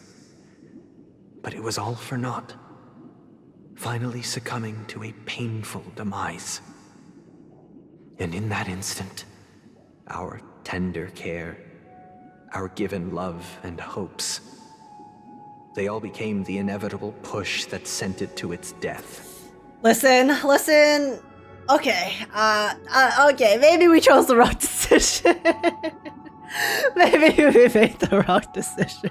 It's a dumb, the kids were dumb, the bird was dumb, you know, everyone did the wrong thing here, unfortunately. But still, I still think that there was no chance for the bird to live if they didn't build the cage to begin with, to the second decision. This time, it's the story of a Dreamchaser. Yeah, like, the bird would have just died straight up. So at least the bird got to live longer, right? At least it got to live a bit more of a life. Even if it was in captivity. Oh my god, but like thinking about it, like conceptually, if you were to do that with like a person, right? It's like, it's no good, it's no good. Like some people would rather live free and die fast than live long in captivity. Oh, this is so philosophical. Why? Why is this so hard to think about? This story happened when I was appointed as Bronze Melodia, a position exclusive to the Oak family, charged with listening to the problems and vexations of Dreamscape residents, and providing them with the relevant guidance. The flaw here is that they never discussed what the bird wanted, but it's impossible for us to know what the bird wanted, right? It's not like we can communicate with birds. It was during that period that I had the opportunity to hear voices from all corners of the dreamscape. Joy, sorrow, arrogance, regret. The complex tapestry of human nature that formed the world. And I was fortunate to catch a glimpse of it. He was a Dreamchaser. Oh, the guy who sold his entire family. Right, Just like the I rest remember of him. them, he Very came memorable. to PENACONY in search of a better life. Except that He sold both his for most children, people, all of his houses. the price he paid, You know? I suppose you could say it was everything. Literally sold his family to get a ticket to PENACONY. He told me, I sold everything I could at home. The house, the land, even his 2 children. He said he could not afford to raise them, and that at least they could eat if they lived as slaves. He had a plan in place. He would buy back his children once he had made his fortune, and enjoy PENACONY's beautiful dream with them. Like, he had good intentions, Alas, but... his plan to smuggle himself was somewhat clumsy, and he was sniffed out by those pig-headed hounds. So he was desperate and also a dumbass, is what I'm getting. After hearing the Dreamchaser's story, I immediately appealed to the Bloodhound family to cease their pursuit. That way, at least he could live peacefully. But I was still too naive to the ways of the world. I did not anticipate that what I thought was a kind gesture would later lead to dire consequences. Oh, wait, what did... Oh, wait, we actually didn't find out the fate of this guy. I'll tell you the outcome soon. For now... Wait, no, I want to know the... I want to know the outcome first. I don't want to make this decision. Will you do as I did, and try to convince the Bloodhound family to stop their pursuit, so that the Dreamchaser may live peacefully and realize his wishes? Wait, guys, did the guy end up becoming rich and then just left his family to rot? Anyways? Maybe? Or will you remain silent, leaving him to languish while the hounds are hot on his heels, until his inevitable judgment arrives? I look forward to everyone's decisions. Who knows? Perhaps they might even alter the outcome of this tragedy. Guys, I wanted to play starrail. I wanted to be taken on a wild ride. I didn't want to have to like think about like a philosophical life question. Oh, this is making me think so hard. I need to know the outcome first. Like with the bird one, I already knew the outcome, so I guess I could make my decision based off that. But I guess this is life, right? You're never gonna know the outcome to your actions until you actually do it. Like I can understand the guy's philosophy, but bro, you sold your family. I feel like in a situation like that, right? Like I get his dream was that he wanted to basically help his family in the end. But I still feel like his motivation was selfish. Because, well, obviously we don't know the exact situation, right? But, well, firstly, I think it's hard but firstly, I think you ask your family themselves what they would rather prefer. If they would rather prefer living together in poverty or being sold as slaves so that they could eat together. I can guarantee, probably the children would have rather just lived in poverty with the dad, right? Rather than be slaves and sold off by their father. So, like, I feel like at the end of the day, I think this guy is trying to justify his own selfish desires of trying to basically make it big in the dream that is PENACONY. And in doing so, obviously, he got rid of his entire family, and he's trying to justify what his true desire was with this, like, action of his family. Because if he truly cared about his family, I feel like there's other ways that you would go about it rather than selling them to become slaves, to get a ticket to go to the land of dreams. You know, I think I'm leaning to this side for this one. Because also clearly it didn't end in a good result what Sunday did, so.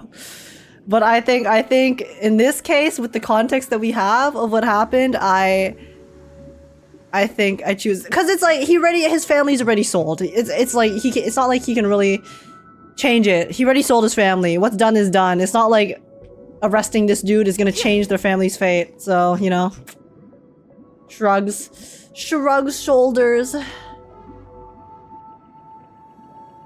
Or will you remain silent, leaving him to languish while the hounds are hot on his heels until his inevitable judgment arrives? Make the decision. It seems you, like me, Make the decision. are pondering whether a different choice could have led to a better outcome. Sadly, his fate would only be more tragic. Say he never gets caught. He would only die from delirium. The methods with which illegal stowaways enter dreams are unorthodox. Not flawless like the hotels. Living in the dreamscape would be a mere pipe dream. Okay, now can you tell us what actually happened to him? That's what I'm most curious about. Should he be apprehended? Could the hounds afford to turn a blind eye? The answer is a definitive no. They couldn't bear the resulting consequences, and thus wouldn't dare extend a helping hand. Ask others? Oh, I forgot I could do that. Here, next question. As to your choice, I once again offer my heartfelt apologies. Okay, wait. Next comes the third and final Wait, tell us what happened. Tell us what happened to him. Oh, was it like he fell into delirium? Oh, die from delirium. Okay. So the result was because of the methods that he used to enter PENACONY, he ended up dying to side effects from that. Okay. I get it. And the story this time is my own. Oh? This story happened the day I was appointed the Oak family head. At that time, Mr. Gopherwood was the current Dream Master. Oh, this is gonna drop something big, isn't it? His wish. We had a private conversation. What surprised me was that the Dream Master had only come to deliver a letter to me. He let me read its contents, and it was a letter from my sister. Oh? The letter contained the usual pleasantries, anecdotes from her travels. Nothing out of the ordinary. Just as I started wondering how this letter related to our discussion, the Dream Master began to speak. Oh god. Do you know who wrote this letter? Your sister. My sister, of course. But why would you personally visit me to hand me a letter from my sister containing mere trivialities? To help you grasp the full scope of this issue. Do you know where Robin is at this moment? Yo, so the Dream Master is a snake at the end of the day. From what the letter indicates, she must be in Caspolina 8, correct? She's touring there right now. Correct. Has she mentioned anything about a stray bullet? A stray bullet? Like, from what? So give me a second. A stray bullet? What? A war has broken out on that planet. It is because of this very reason that Robin chose this destination. Wow. To spread the word of the harmony. And to save the lives of that planet. She personally made for the front lines. Yo, Robin? Personally put herself in danger so that she could try to help those who are going through really hard times, i.e. war. Yo, that's crazy. Wait, my respect for Robin has gone up like times 100 from this.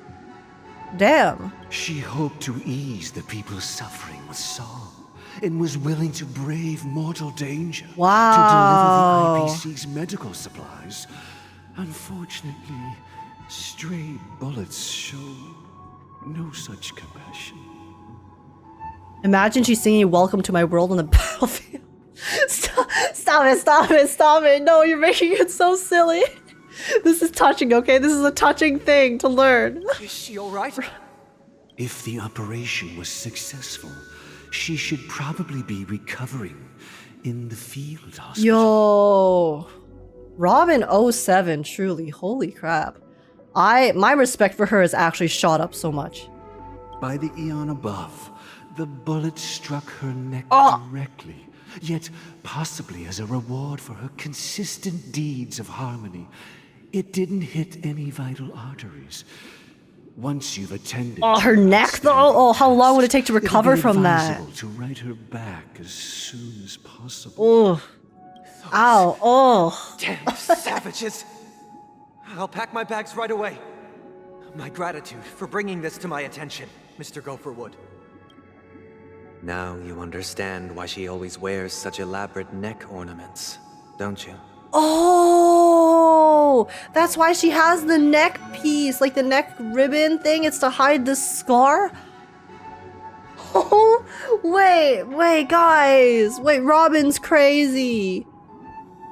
Like, her character's insane. Like, insanely cool. Like, I can't even speak. Like, she's so good.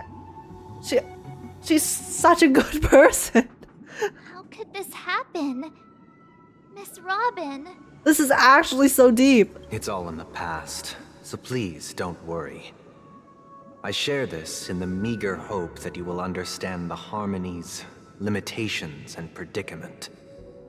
As grandiose as the strong defending the weak sounds, many times, it is nothing more than wishful thinking. Oh, my mind is blown. Likewise, I've prepared one last question, one last choice. But rest assured, this choice will not have any grave consequences. Oh, guys, I love Robin so much more now. Like, so much respect, actually. Because this is merely a figment of imagination, a nightmare that has haunted me through countless nights. If you ever had the opportunity to make a choice like I did, would you still support Robin's journey on the path of harmony? Well, if that's what Robin wanted, then yes. But I guess we're gonna find out what he's gonna tell us right now. Is that why she can't sing without the harmony? I'm not sure, because I know she lost her voice during the PENACONY story, but that's due to the deviation of the harmony. So I think she recovered after this, right? So that's why she was able to sing normally again. But damn, Robin's character is actually crazy. Stop Robin from going on her journey. Support Robin going on her journey. Decide Robin's destiny. I would still let Robin go on the journey. If that's what Robin wants, then I'll support her. Even if that path has the chance to lead down, lead down dangerous ones. I think I would support her. We'll see what the others think. Miss Robin's courage is admirable.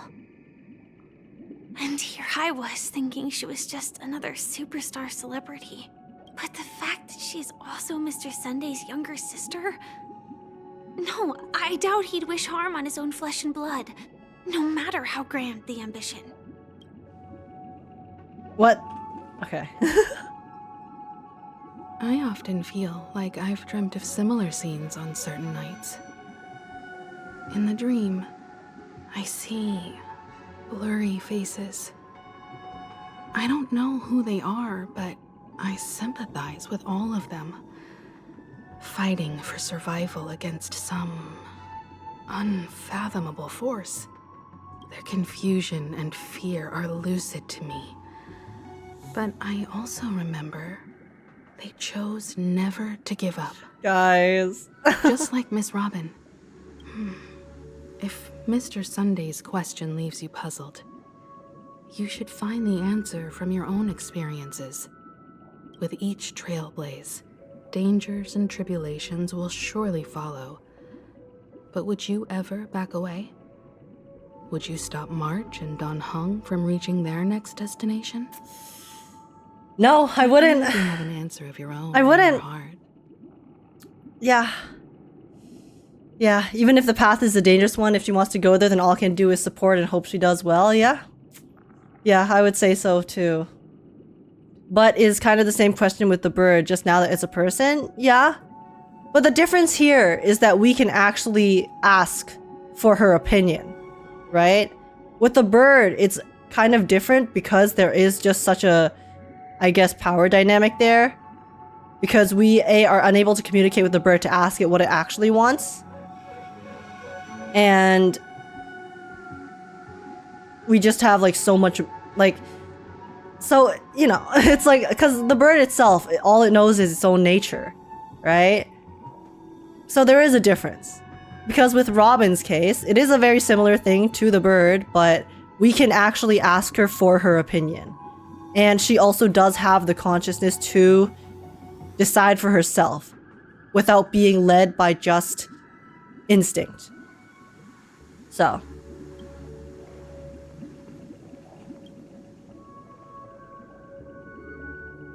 I can't believe that happened to Miss Robin.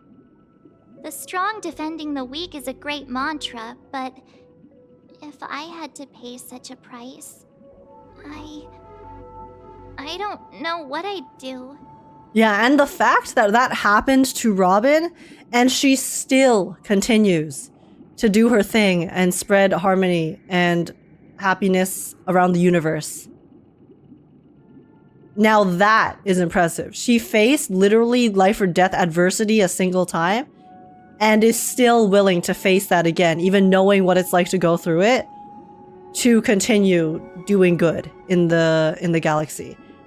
And that's like, that is like even like 10 times even more respect than her even being willing to go out on the front lines to begin with. Robin's an amazing person. Robin, you do you, girl. Will you make this choice? Yes. I see. I am now aware of everyone's stances. Raising these back in questions reality? merely serves to illustrate one point. The plight of PENACONY cannot be salvaged by the harmony. The true foundation for a sweet dream paradise can only be established through the order, where the strong govern the weak. I know the suffering of being tormented. Oh my god. The turmoil of losing your way. How sorrow, and even despair, set in when matters don't work out. All of this causes me unending pain. This story, it's because so this heavy. is not what happiness is at all. It's making me think so hard about just life. We and must morality. teach the weak how to live a happy life. And this life isn't some noble propriety that the upper crust preaches, but in definitive terms, a way of survival that belongs to everyone. Ugh. So what is your definition of living a happy life? Good question. Human consciousness is fundamentally an illusion, a cage known as self-worth. People lured in by this illusion make mistakes, yet still ask that external influences bear the burden.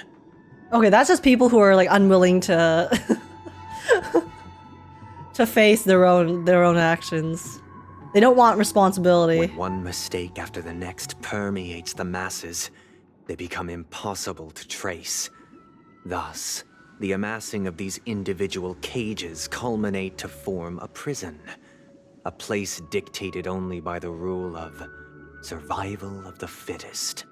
Nature is always accompanied by predation and sacrifice. Its antithesis is known as order. Okay, but what's their goal? Like, I still don't fully understand what Sunday and the Dreammaker's goal is here in PENACONY. That is what and their I want to objective. do. Unite people's happiness under the banner of order. They won't need to make bitter choices any longer, nor face the weaknesses of humanity. They can cast aside their pride. Oh, okay. So they essentially want to control everyone. For mankind. So they want to control everyone, kind of like a dictatorship, is what I'm getting, because Simply people don't know how thoughts is to far too live themselves, essentially, in So peace. allow me to provide a simple example. As you all may know, there are societal norms like weekends and long weekends that exist on some worlds. It's like giving up freedom for hard-earned security. rest Yeah, days, exactly. Okay, people are I get given it. the chance to I see. extricate I see. themselves from the stresses of Sounds everyday life. sounds very familiar. Allowing a certain tranquility to return to their souls. I feel like I've seen this this question before. And it is only on these days that people do not have to adhere to the law where the strong prey on the weak. They can live out their lives happily during these brief intermissions. It's just a pity that 2 or 3 days are still too fleeting compared to the span of a lifetime. Yeah. I think it's pretty fucked up that people have to work 5 days a week minimum. Like, for the entire day. And they can only spend 2 days just like relaxing. And that's if you have a like regular job. Some jobs you just have to work every single day. And oh, it's nuts. It's nuts. Don't you? If you really think about it, we spend our entire life trying to get a job that will help us live properly with financial income. But then we spend the rest of our life in this job just trying to make money so that we can survive. Right? The world is messed. From where I stand, society's ideal system should be 7 rest days. Following Sunday, there should ensue a second, a third, and indeed an infinite procession of Sundays. Oh. This should be the This face is why of the he's new called world. Sunday? Idyllic, eternal, peaceful days. Bro, wait, did he name himself Sunday? Because of this? That's kind of cringe, my guy. And if he didn't name himself, like he's little obsessive with your own identity, huh? So a smidge narcissistic. And thus, every person can return to their base selves in this utopia. Some gaze in reverence at the stars, pouring their whole beings into calculating the distance between us and the isolated world of Pagana.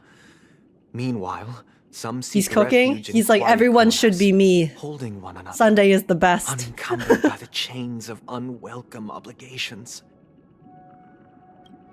There would be no need to bear the hardships of reality. Only in this way can humanity face the inevitable end with the purest of spirit, living a life of dignity. This is what it is to live in bliss. Okay, honestly, I won't lie. If I could live every day without having to work for the rest of my life, even if I had to give up some freedom in it, hey, listen. Honestly, depending on the stipulations, okay? Depending on how, like, the type of control that they have. I still don't really know the exact utopia he's thinking of, but I'd consider it. I would, at the very least, consider it. Okay? Like, let's be honest here. Never having to work again and being able to just live sounds pretty nice. Go to prison, it's free. Okay, but that's the thing. You can't, there's like nothing to do in prison, right? There's a lot of stuff to do in PENACONY. That's the difference.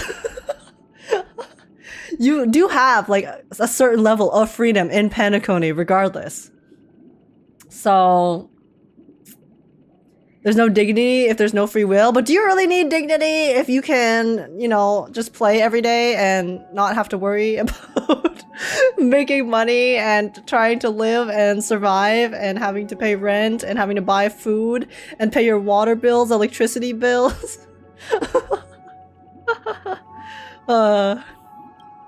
Misfire. Sunday has my vote. You who are stricken with entropy loss syndrome. You of all would surely understand this. The thing is, you don't get to take a real decision for yourself anymore. It will also turn into an empty life if you stop being yourself. Yeah. That's why, once again, it's like I would have to like see like the exact level of control that they would be enacting. But I would, at the very least, you know, again, I would consider it. I'm not saying that I would accept it necessarily, because it's hard to say unless you're actually faced with that decision yourself, right? It's easy for us to speculate and, you know, and talk about theories and what ifs, but until you're actually placed in that actual situation, you never really know how you're truly going to answer. But I wouldn't just completely write it off immediately. I would think about it.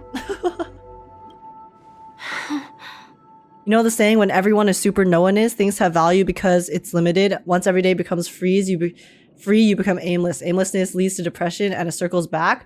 Okay, but if I could give up my freedom for like $10 million and never had to work again, you know the idea that freedom, that money can't buy happiness?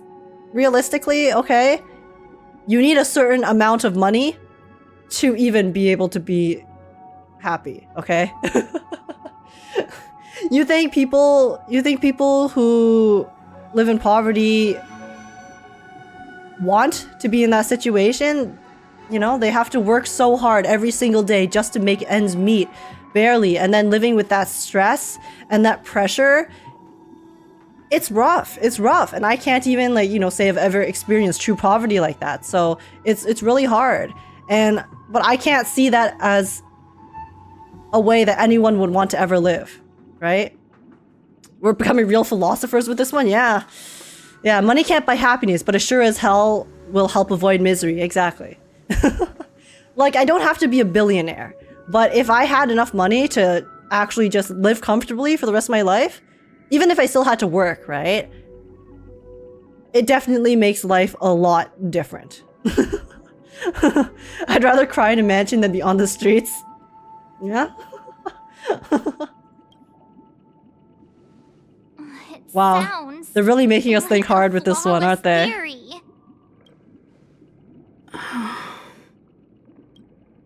But what is the price to attain all this?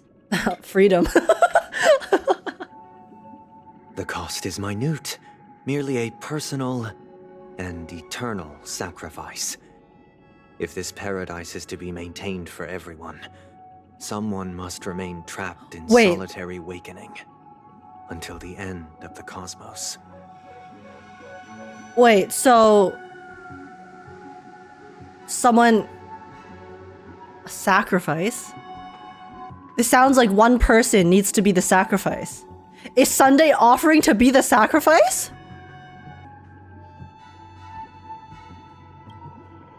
Awakening. Which means that this so-called paradise is still a dream. Stepping into this paradise means forsaking reality, correct? Huh? It is not forsaking, but transcending. Flesh, blood, sorrow, weakness. If the physical is the root of spiritual suffering, it is only logical that we defeat it. But in this supposed bliss, people won't have defeated their demons. The chance to overcome their tribulations would be forever lost to them. In other words, it is an escape. Take me away, a secret place. That's another way of understanding it. But there is no shame in escape. On the contrary, the seeds of escape exist in everyone's hearts. Don't you agree, Miss Firefly? And as to why we sleep, it is because we are afraid to awaken from our dreams. Guys, I guess there's a reason why this update was called Wake and Weep or something like that. But this is not in conflict with the grand plan. Only in acknowledging this can we truly understand the frailty of human nature, and from there, show compassion and protection.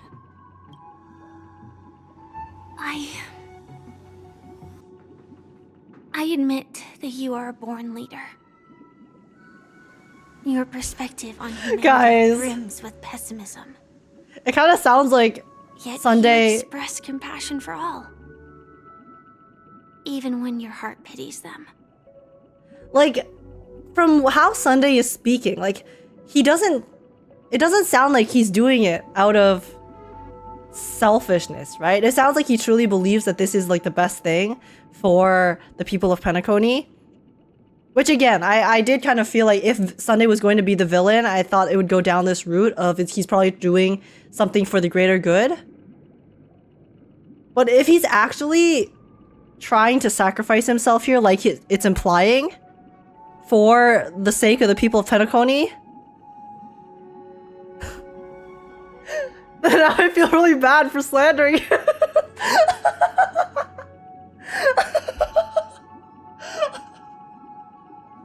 um...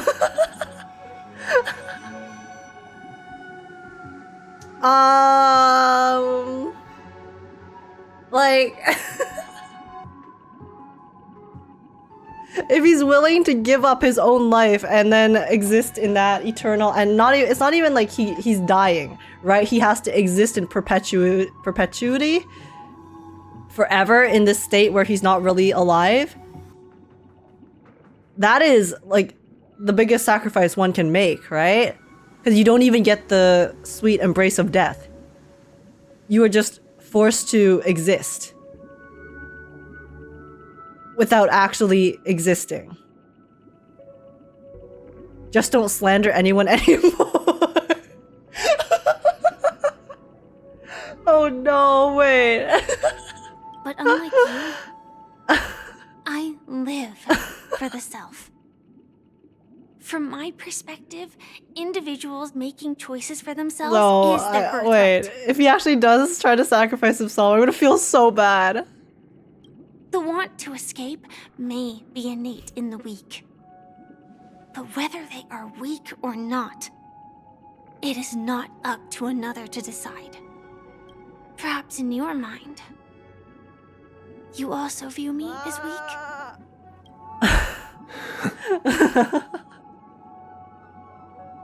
Dot dot dot. Because I don't think so. Since Miss Firefly has said her piece, the Astral Express will also naturally give you our answer. We'll leave it to you, just as Mr. McHale instructed before. Tell him our choice. Our choice is no.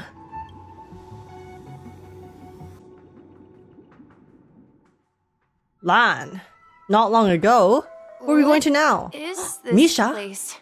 Does this place ring any bells, Misha?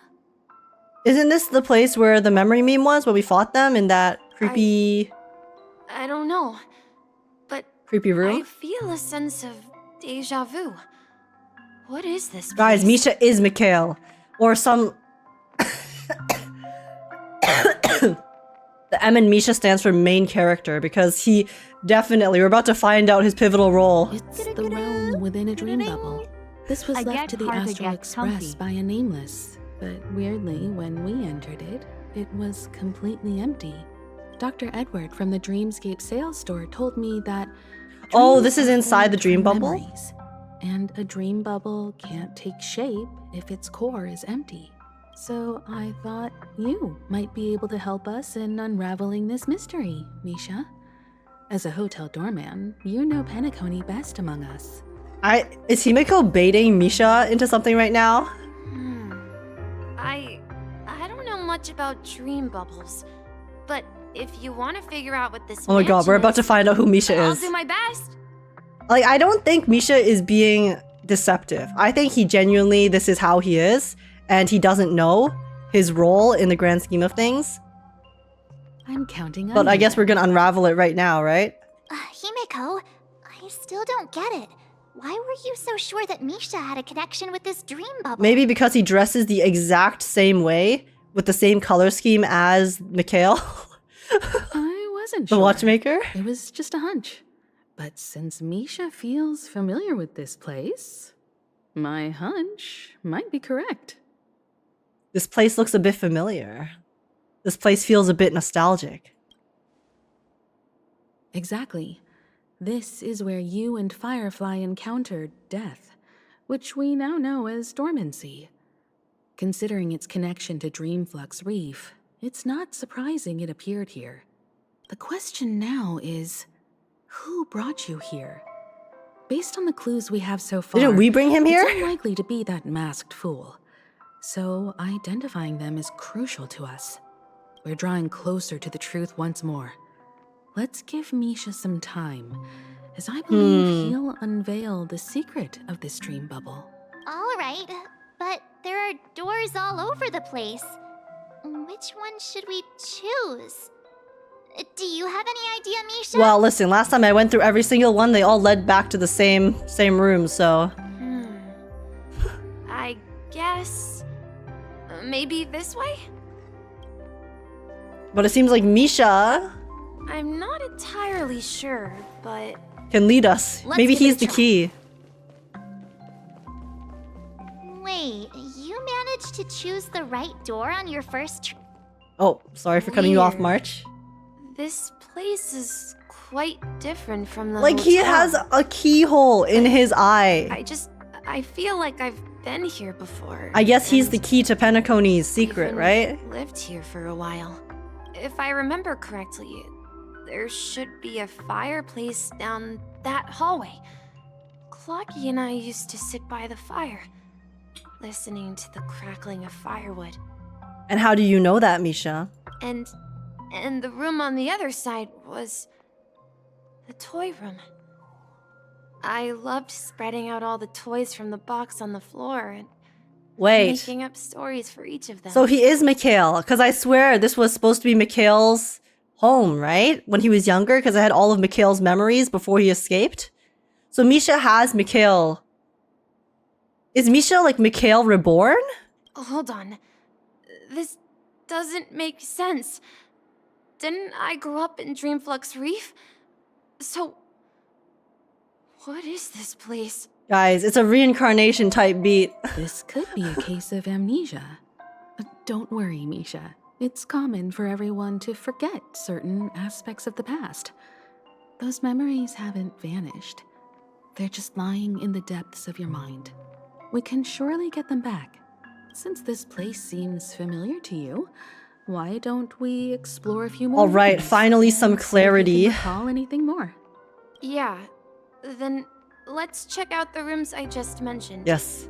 Please give us some clarity regarding these matters. Something very important.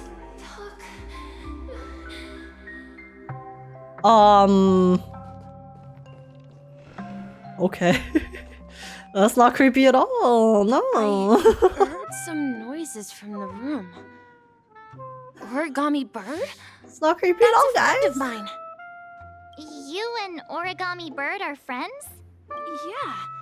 It's a member of the Compass crew.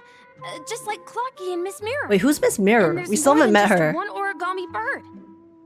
They are a big family with lots of brothers and sisters who look the same. Oh yeah, I know. I collect them to get Stellar Jade. They follow Miss Mirror's orders and handle all sorts of jobs on the ship. They're the best sailors. Sailors? Can origami birds be sailors? Hey, they can fly, which means they can fly to the ship and to the land. Could you tell us more about the compass, Misha? The Compass is a ship bound for the New World. Clocky and his partners travel through layers of fog to the depths of the sea. Whenever there is danger, Clocky will use a compass and guide the ship in the right direction. That's a great story.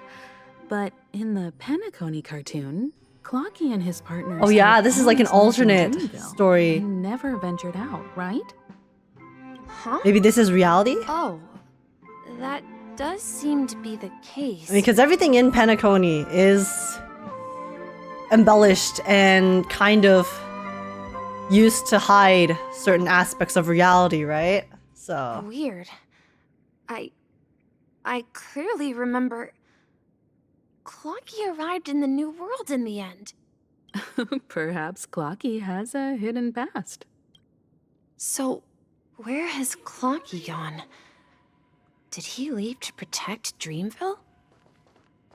This is an origami bird I made for you. It will protect you from harm. Protecting Dreamville.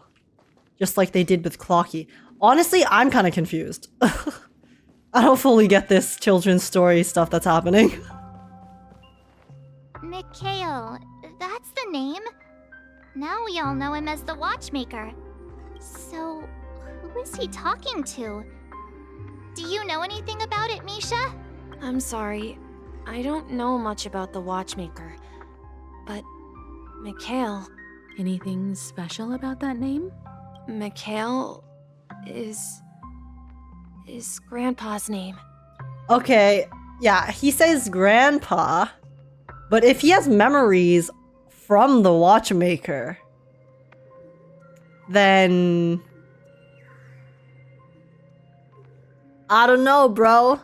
I feel like you might be the same person. Grandpa? Do you mean you're the Watchmaker's grandson? But we haven't heard anything about the Watchmaker having descendants. And the name Mikhail is not rare. Perhaps it's merely a coincidence. Yeah, okay, but what about this clock imagery on his design? Could you tell us more about your grandpa, Mikhail? Yeah, sure. He was a seafarer who fearlessly ventured into mysterious seas and storms. He was always on the sea and had lots of friends who accompanied him on his travels. He didn't want me to call him Grandpa because that would make him sound old. Yo, that's valid, bro. He was still young. The name Mikhail was given to him by his parents, Mihaly and Elise, both renowned seafarers. He was like, guys, please, I'm still young at heart, okay?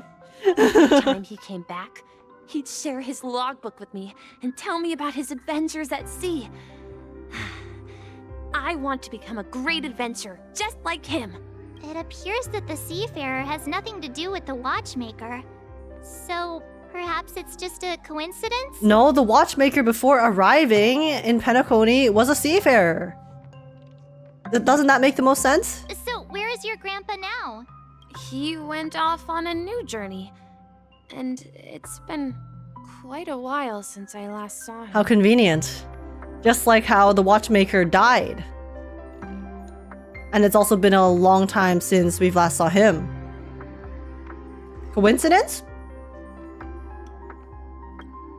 I think I hear the sound of water.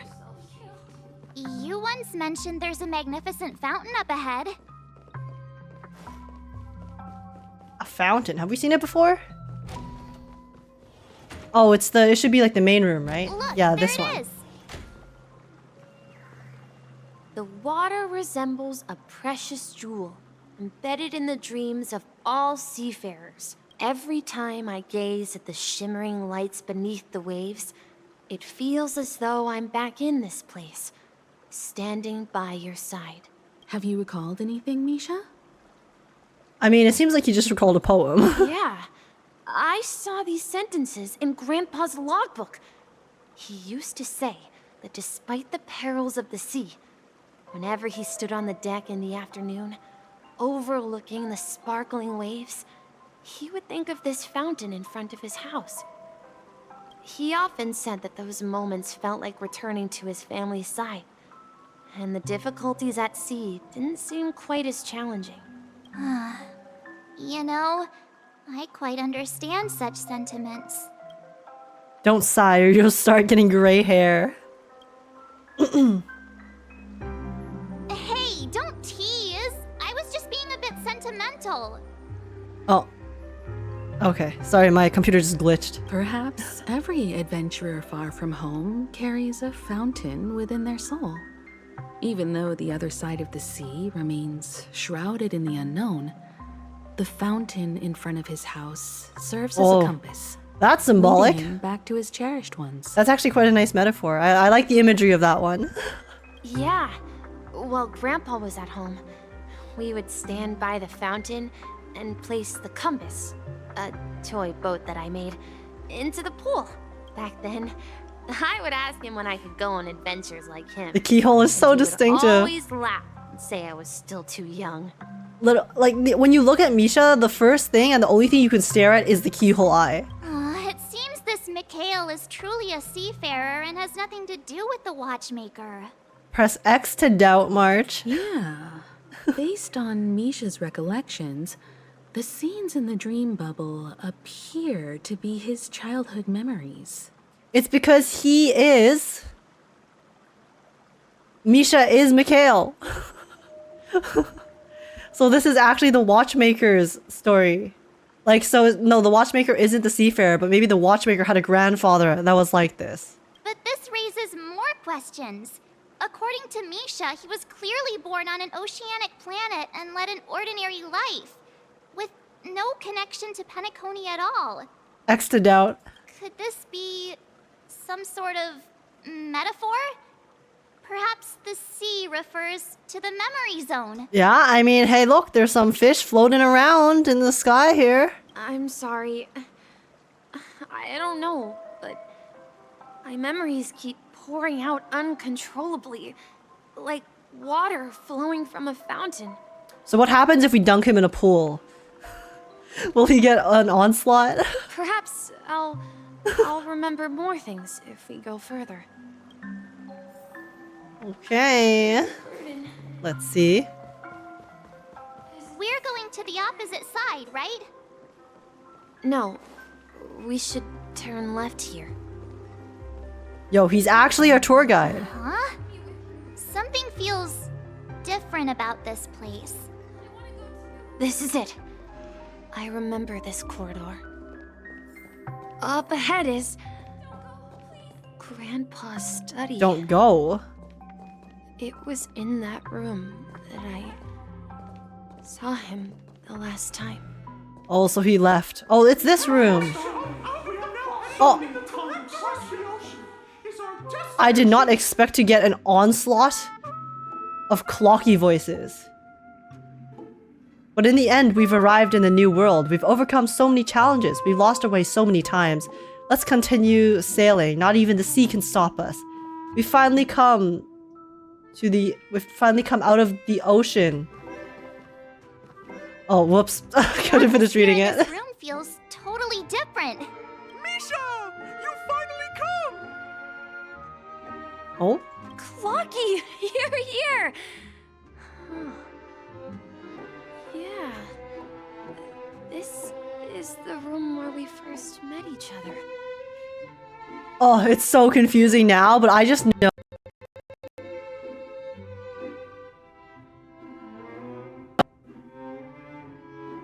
Finally not be so confused. And I'm just looking forward to it. Yeah. Whenever he came back, he placed a logbook on the bookshelf in his room. They contain records of his expeditions to every corner of the world. He described our world as a fountain. At some point, the sea started to gradually swallow up the land where people lived. To ensure that everyone had land to settle on, he had to continue exploring the sea and search for the source of the rising seawater.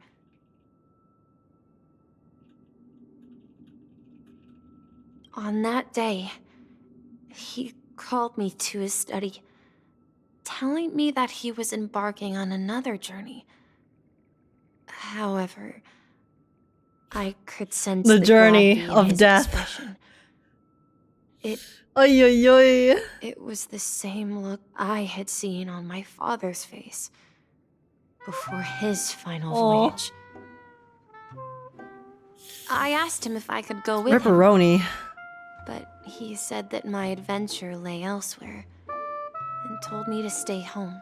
Tick. What sound? He told me about a vast ocean in the sky. An ocean of stars. Oh, the Nameless, the Astral Express. Transports children with a desire to venture far away, traversing the sea of stars without ever stopping. Oh, what if it was the...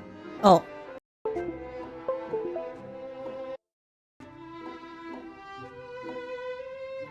Hello, hello?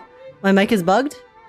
How long has it been bugged? I checked just now to make sure that it wasn't bugged, but it looked like it was working fine. Okay, okay. But... yeah. So this is the Astral Express. So what if the Watchmaker actually just wanted to join the Astral Express all along? He said that he knew the crew on the train, and that he had asked them to take me along.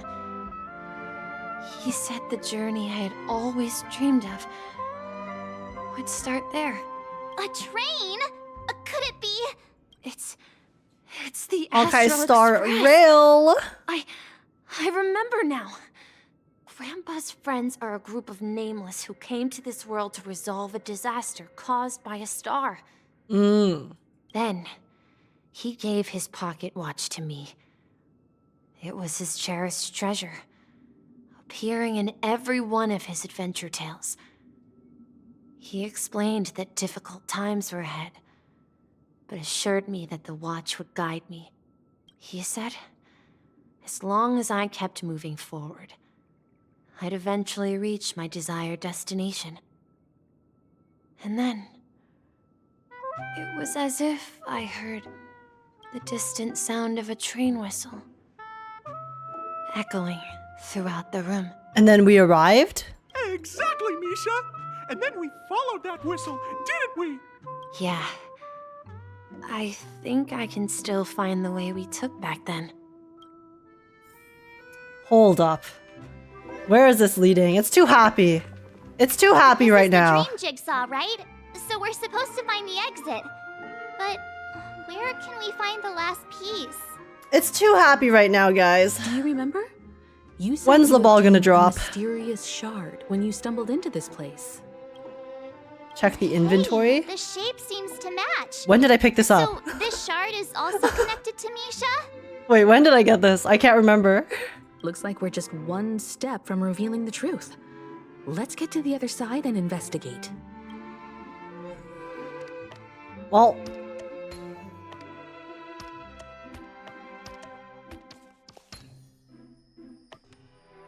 past mission? Well, yeah, I gathered that. I just couldn't remember the point, the moment. When you initially got lost in here with Firefly? Oh, okay, okay. I see, I see. Well, I know Misha's connected to all of it, so... Oh, the hands.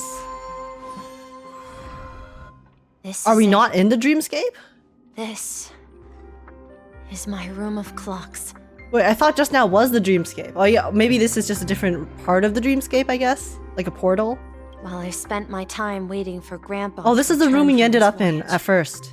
Walter gave me this workshop, and it became my secret base.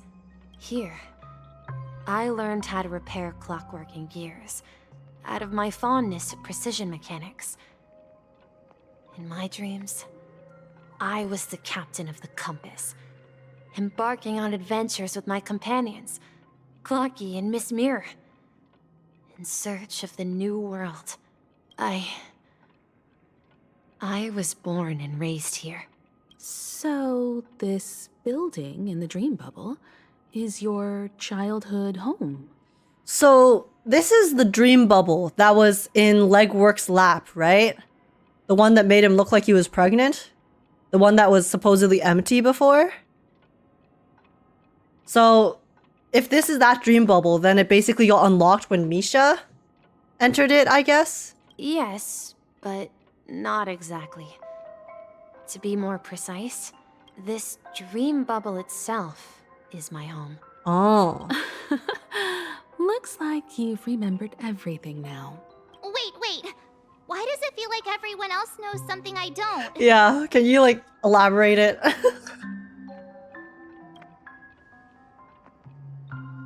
Marge, do you remember when she mentioned a clocky that only she could see?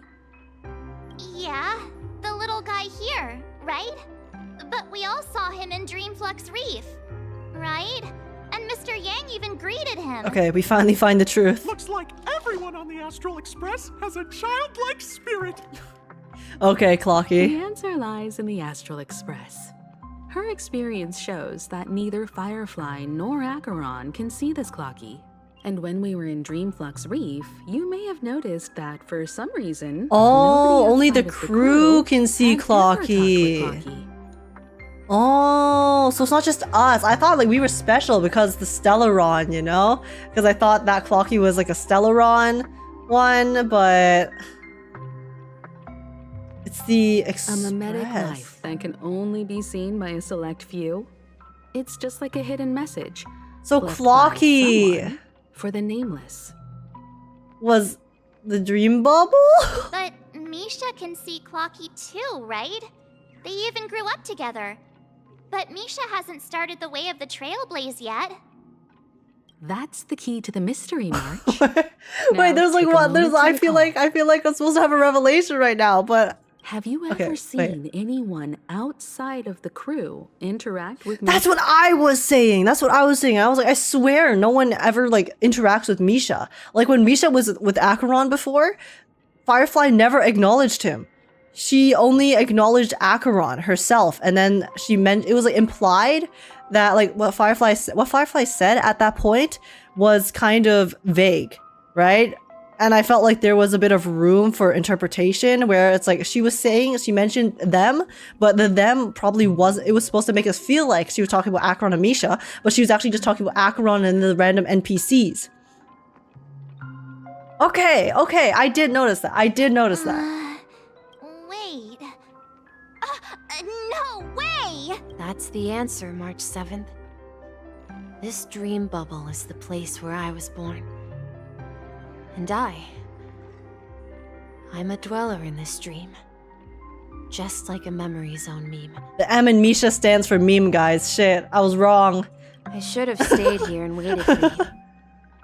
But when reality and memories merged, I unconsciously pushed open that door and left the bubble with Clocky. And that's why the dream bubble was empty, because Misha had left. And then the dream bubble was actually supposed to be so Misha could encounter the Nameless when they finally found the dream bubble in the end. I see. So it's not that the Watchmaker's dream bubble is empty, but rather the stuff inside ran away? No one was home, yeah. And the whistle you heard. No one was around to greet the guests. The express arriving at PENACONY? That's one way to see it, but I believe there's a longer story behind Okay, all Misha, this. elaborate, It's please. best for Misha himself to explain all the details. How about we start with your name? Now, should we call you Misha or Mikhail? Thank you all for helping me rediscover my true self. Now, please allow me to reintroduce myself. I was born on Lushaka in the Presmere system, adopted by seafarers Mikhail and Char. Oh, okay. So he isn't actually Mikhail. A name that carried their hopes. Am I about to be mind blown right now? Mikhail Char Legwork. Oh, wow. Nope. Or simply, Misha. Wow. So, guys. You know what this revelation makes me feel like?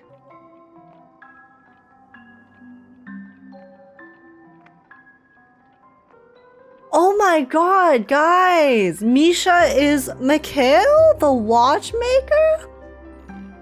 Who would have guessed? Oh, wow! I didn't realize. That's crazy.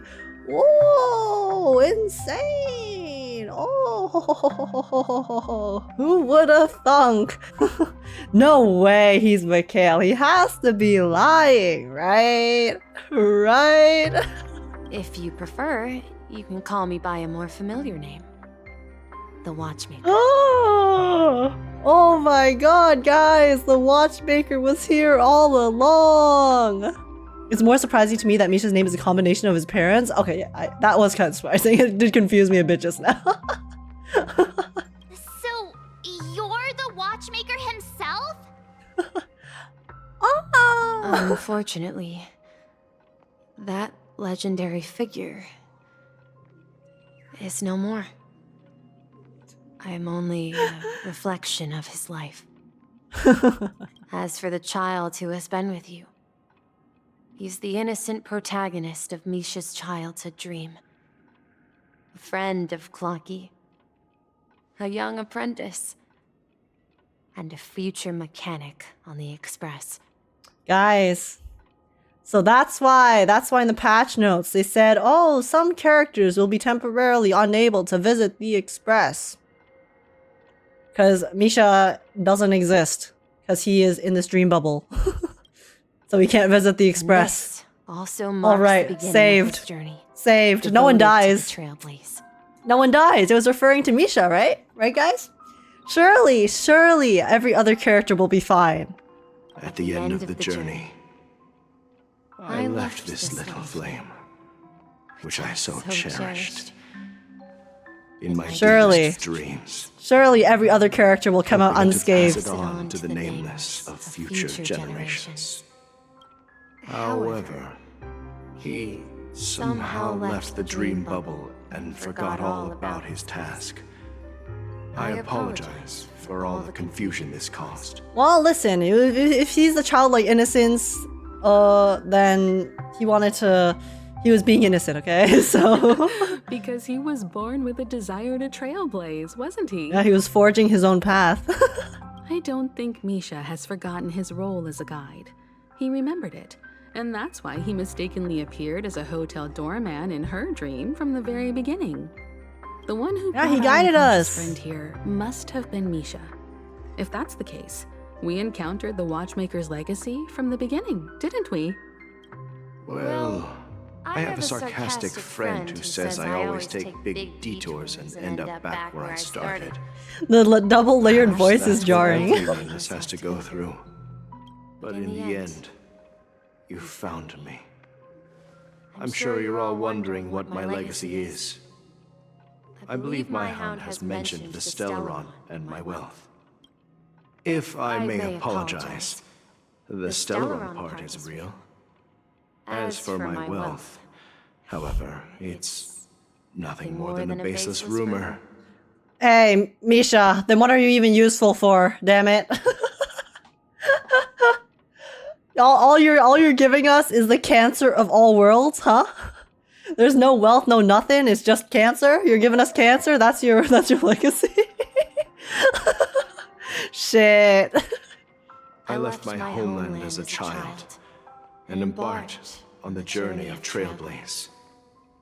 I The traveled fictionologist strikes again. until finally reaching Asdana. The fiction has gone too far. My friends and I built the original PENACONY and fought for its future ever since. I've been moving forward all my life, doing what I could to overcome the obstacles in my path. But ultimately, my journey reached its end, and I left behind no possessions worth entrusting. So, if you ask what's left with He was like, listen, I'm a broke ass bitch. I'm sorry. called a legacy, I suppose it's the things that are still burning in the engine's furnace. Now that you're well aware of the current situation of PENACONY, I certainly hope that you'll help me get this world back on track. But I'll leave that decision to you, for the path of Trailblaze is never paved by others. Any guesses as to what decision we make? All I have for you is a story and 2 gifts. 2 gifts. Okay, I'm curious about I want this. to give you my pocket watch. It has accompanied me throughout my long journey, guiding that naive child forward, and has been Oh, it's the blessed compass, with the right? presence of so many great people up to The this compass day. that led him home. And my hat, too. The one who navigated for me placed it on my head and planted a fanciful thought in my mind. The trailblazing expedition will never end. Now, it's time for you to make your choice. Once you've made up your mind, open that door and enter the long dream of an old man. What else are they gonna show us? I'll be waiting for you at the end of this corridor of time. Oh, okay. Bye, Misha. All right, everyone. Let's make a decision. Guys, what if we just choose? Nah. Let's just leave, guys. Peace out. We're done here. Although I don't think anyone will have any objections. Imagine. I object. I'll choose the Trailblaze, I guess. Of course. We've come this far. Surely there's no other option than moving forward. Guys, they should give us the option to leave again, like last time. In that case, it's unanimous. Another fake end. It's like, yeah, peace out. Then let's proceed together. We spent to the enough time in end of this PENACONY. dream Let's leave until before we it all take our blows up. Decision. You'll probably get outvoted. Oh, true. It is democracy. Oh, unfortunate. Okie dokie. Who's this? Mikhail, where are you going? Oh. Someone has to step up and save Lushaka. So why can't it be me, Misha? Please don't go. And if you must, please take me with you. Don't. Even without me, you know how Oh, to I'm sorry. proceed I did not mean to forward, cut him brave off. Captain Misha. The compass is waiting for you. Haven't you always wanted to be a better adventurer than me? Now go, board that train and start your journey. Oh. Where are you going, Mikhail? Navigator Falcon Amundsen. I'm going to clean the floor in the parlor car. I've promised the conductor. Wait, first tell me, did you fix this watch? Yeah? I know what it looked like before. Its chain was broken, the back case torn, and the marks on the dial all worn out. How did you manage to fix it? With magic. Because it's a magic watch. It's hard to explain, but I knew it could be fixed. It's the hands, Mr. Amundsen. Its hands were intact and pointing in the right direction, so I knew there would be a way to fix the rest. What does that even mean? I see. You'll work with me from now on. Haven't you always wanted to tinker with this train? You're its mechanic now. Oh, okay. So it was like I'll do the talking. he saw his talent and potential. Amundsen is so handsome. Mr. Amundsen on the left here. But I only know how to fix watches. I think he has a very fancy hat. Don't worry. You've got what it takes. I'll teach you what you need to know. Where are you going, legwork? It's time to head to our next stop. Oh. I'm staying in Astana with Rosalina and Tiernan. Ooh, okay, they're staying in Penacony. I see. This place reminds you of home. The people of Astana have only achieved a tiny victory and still have a long way to go towards true freedom. Okay. Hanu needs us. It's his entire journey. Don't worry. Not all journeys lead to the stars. Even if I leave the Express, our path of Trailblaze will continue. Yeah. I knew you wouldn't stay on the Express forever. Leave in peace, my friend. And, take this with you. What is it? Is it the hat? Mr. Amundsen's Oh, it is the hat. But why? Is Mr. Amundsen dead? When he Oh, he departed. He said he would leave it to his best student. Oh, or what if he departed from life? I suppose the time has come. I think he died. Farewell, legwork. Take care of Tiernan and Rosalina. And don't forget to write to us. Ripperoni. Where are you going, Watchmaker? Micah. Oh. Don't worry, Micah. Just going on a little Oh, trip. this is when Micah from the not the underworld, from the I forgot what it was called, but like the layer under the sweet dream. He's the guy who was taking care of the gravestones, right? This is when he was a kid. Someone has to be at the Or forefront younger. of the interstellar frontier, and I'm the only former nameless in Penacony. So why can't it be me? Because you're all we have. Have you forgotten about Tiernan? The cosmos is The really way more buff dude, dangerous yeah. now. What will happen to Penacony if we lose you too? But what will happen to Penacony if we don't find a way out? Tiernan. How could I ever forget him? I've spent countless sleepless nights asking myself why I didn't go with him back then. What happened to Tiernan again? We Nameless won't stop. Don't worry, Micah. It's just a matter of getting back to my old profession. Just wait for me to come back. But if, and it's a big if. He died? He died in the swarm? Oh, okay. I remember he died. I just couldn't remember the specifics of it. Thank you. If I don't come back in one piece, then you'll become the next Watchmaker. Where are you going, old man?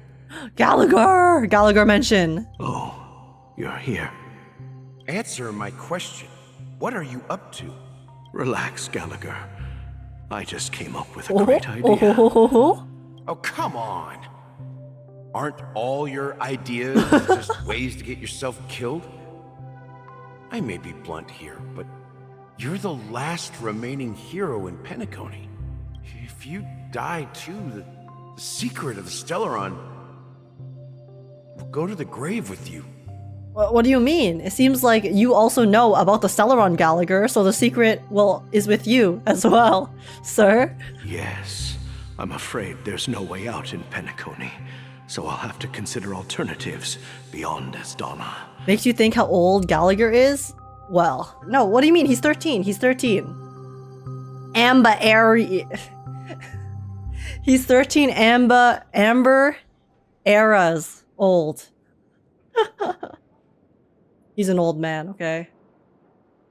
Gallagher probably will blur the history even more. Don't leave the secrets to him. I mean, listen. If you have a bad memory, then just write it down. He's 13 centuries old, Amber Era 13. We still don't know how long an Amber Era is. It sounds like an Amber Era is a long time. It's like 300 years is like one Amber Era is what I remember, but I don't know if that's actually the exact the number measurement. Gallagher is a minion of Enigmata, so probably him knowing about the Stellaron is information that will never see the light. What's Enigmata again? Eon is of misinformation? Oh, is that why he's the fictionologist? Okay, I see.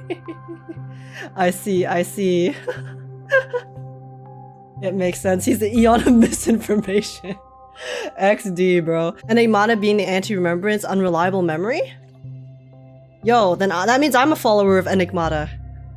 Because I have the memory of a goldfish. I want to be elation and just troll people. Hey, there's a lot of elation on the internet as well, okay? Elation is hedonism. It's very broad of a concept, so if someone found joy in spreading misinformation, they could overlap. Yeah, I mean, because I know in starrail, people only tend to follow one path, but honestly, I feel like some of the paths do have slight overlaps, right? In terms of the concepts or things that they stand for. So, pretty sure elation never spreads misinformation, but I feel like elation inherently, there would be times where misinformation causes the chaos of elation, right? So I feel like it's impossible for true elation to not spread misinformation. Oh, and that's why Anna, the order, got consumed by the harmony? Oh, interesting. Oh, so the order got consumed by the harmony because the order I guess the order was the origin of the universe that they mentioned earlier? Oh, okay. So that was talking about like the specific path. I see. And I know that the elation will never let you go.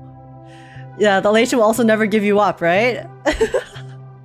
Order and harmony overlap. The bigger one consumed the smaller one. Yeah, because I remember hearing about that in the story about how some of the bigger paths do end up consuming smaller paths over time in the past. Okay, so I see. Who is the emanator of elation that Boothill said he got drunk? Probably Sampo? Do you guys think Sampo is an emanator though? I feel like Sampo honestly is just kind of chilling on Belobog, isn't he? Maybe. But I could see it. Because Sampo himself, he literally talked to us, the audience, right? I feel like in the game, an emanator of elation would be able to break the fourth wall. Because we haven't seen his mask yet. Yeah, exactly. He's a masked fool, but his mask is completely missing so far. So we haven't seen him in his true form. 5-star Sampo win. Yeah, that's what I'm waiting for. Sampo is aha. Actually, I feel like that would check out. I feel like aha is the type of Eon who would pretend to be a regular person. just to mess with everyone. That seems like elation behavior. We can definitely chat about this stuff later, but first, we must continue the story. Okay, here we go. We'll organize a festival using the Watchmaker's legacy as a facade and send invitations to the entire cosmos to gather people here. Desperate struggle against the family? Yeah, the family betrayed him though. Desperate? Don't we have you here, my friend? This task is challenging, but what hasn't been challenging for us along the way? Well, whatever you do, remember, make sure to send an invitation to the Astral Express. Yeah, I mean, he wasn't nameless. He wants to see everyone again. Misha! Where are you going? Oh, it's you, Clocky. Take me to Dreamflux Reef. Oh, this is when he was dying. He went to go sit. Last night, I had a long dream about the day we met. I want to write down that dream. Oh, and then the Misha that we met is essentially the innocent him from when he first met Clocky. Okay. Write it down? Why? And that's the dream bubble that he was holding. Oh. So that was this is him I writing won't down the dream. forget it. Do you remember how you got your name, Clocky? Of course! You told me that when you were a kid, you lived in a room full of clocks. Those wall clocks and pocket watches grew up with you and were your best friends. Yes, but what I didn't mention was there's a funny misunderstanding behind it. Okay, but Mikhail names his friends just like I named my stuffed animals. I had a cat, Webkins, I named it Catty. I had a bunny, Build-A-Bear, I named it Floppy. I had a elephant plushie, I named it Ellie. I had a black cat, Webkins, I named it Blackie. I was truly a child with imagination, okay? I was a kid, and there was always a special pocket watch in my memories. It was with my grandpa, guiding him on his sea voyages and leading the way in his every adventure story. I wanted to have a pocket watch like that too. And that's when you appeared in my dreams. At least you won't forget the names, I guess. True. Yeah. Every night, we boarded the compass and set sail together. Oh, the compass was the ship. But you know what? It wasn't until the day my grandpa gave it to me that I realized it wasn't a pocket watch at all. Guys, the pocket watch is the Stellaron. It was a compass. Never mind. So, your name should have been Compassy.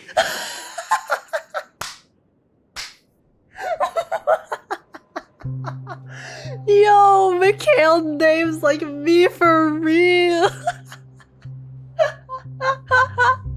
Yo, oh my god, this is so relatable. This is actually so funny.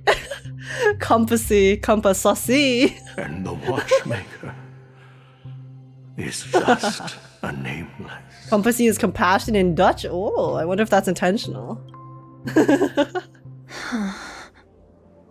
We've arrived at Dreamflux Reef. So, where to next?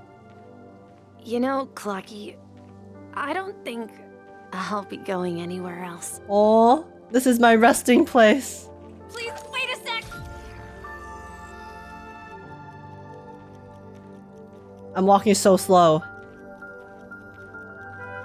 Please. Oh my god, I blocked it. Rest under the moonlight. Forever. Oh, this is so sad. And it's time for a little break. Oh. Oh. So, we'll set out again. When you're rested? No, wait, this is so sad. No. It's his final goodbye. And then this is where it ends. This is where it ends? No, look how sad Clocky What do you is. mean, Misha? You told me that the trailblazing expedition would never end.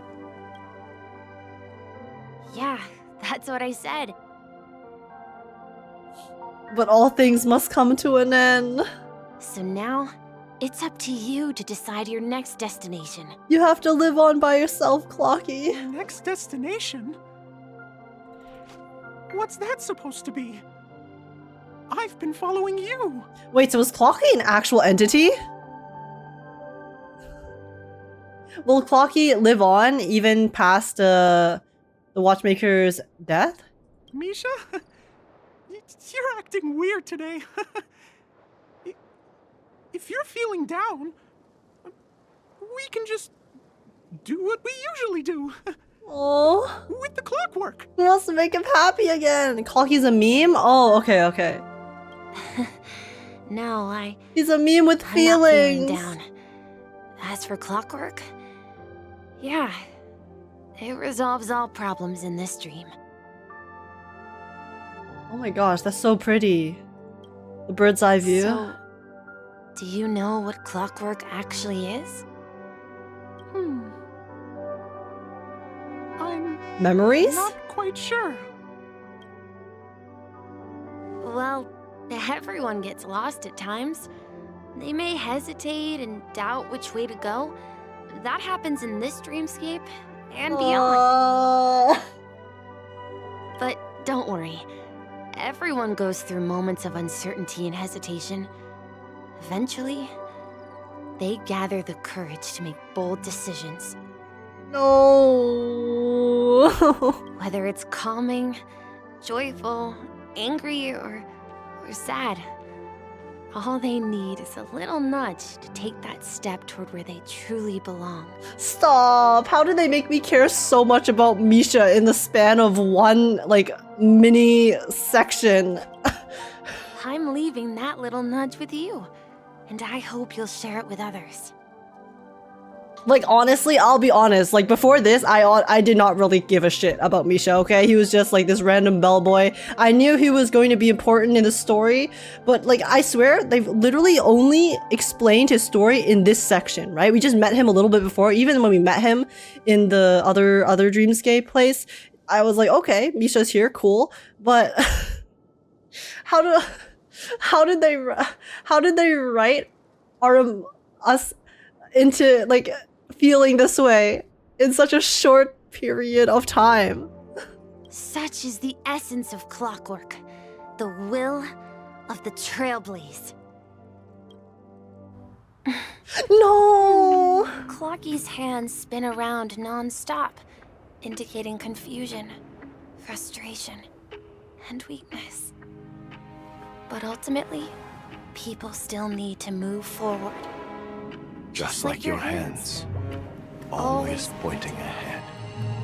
Wait, this is so This is sad! where my journey ends. From now on, it is your path to walk. What the fuck? Stop! Stop! You can't show me cool stuff right now! Wait! Even further. Wait! God, you can't go on to a cool cutscene after that! Does not belong to order. Wait, guys, I'm fucking crying! Wait. I did not absorb that cutscene at all.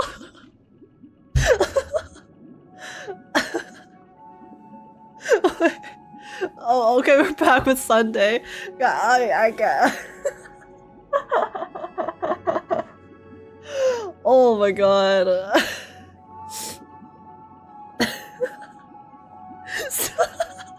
I missed the entire cutscene because I was crying. Are you kidding me? Oh my god. Okay. Wait.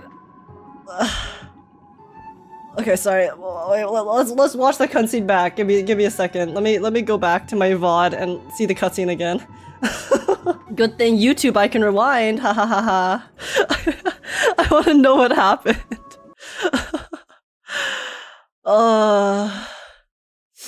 Yeah, I need more time to process that. They can't just drop that on us. Okay, I'm gonna like not speak here because I'm also gonna be speaking in the thing, but And weakness. But ultimately, people still need to move forward. we gotta see what happened. Just like your hands, always pointing ahead. Wait, this is so This is sad. where my journey ends. From now on, it is your path to walk. What the fuck? Stop! Stop! You can't show me cool stuff right now! Wait! Even further. Wait! Okay, we're squaring up. After that. Does not belong to order. Oh my god, Wait, Stell! guys, I'm fucking crying! I did not absorb that cutscene at all.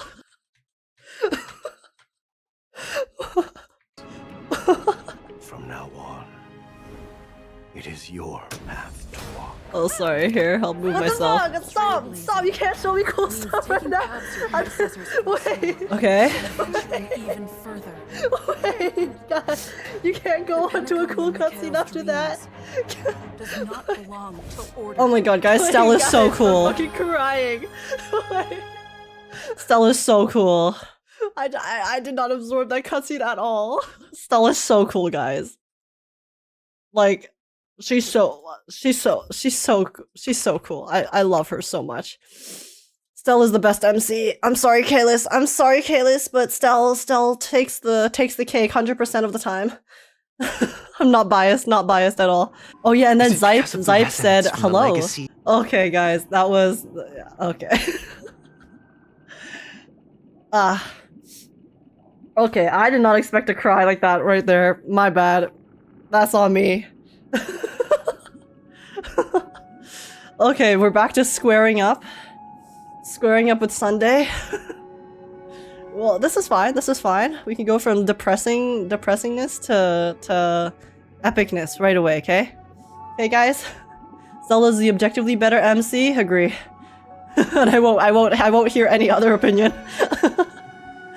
Alright, let's go. I can't believe that Eon would cast a glance at PENACONY at a time like this. Or perhaps the bond between you is so strong that it even impresses an Eon. Listen, Sunday, we're just built different, okay? So far we've had 3 Eons ready looking our way, and they just really love us. And I think that just means that the Eons have taste.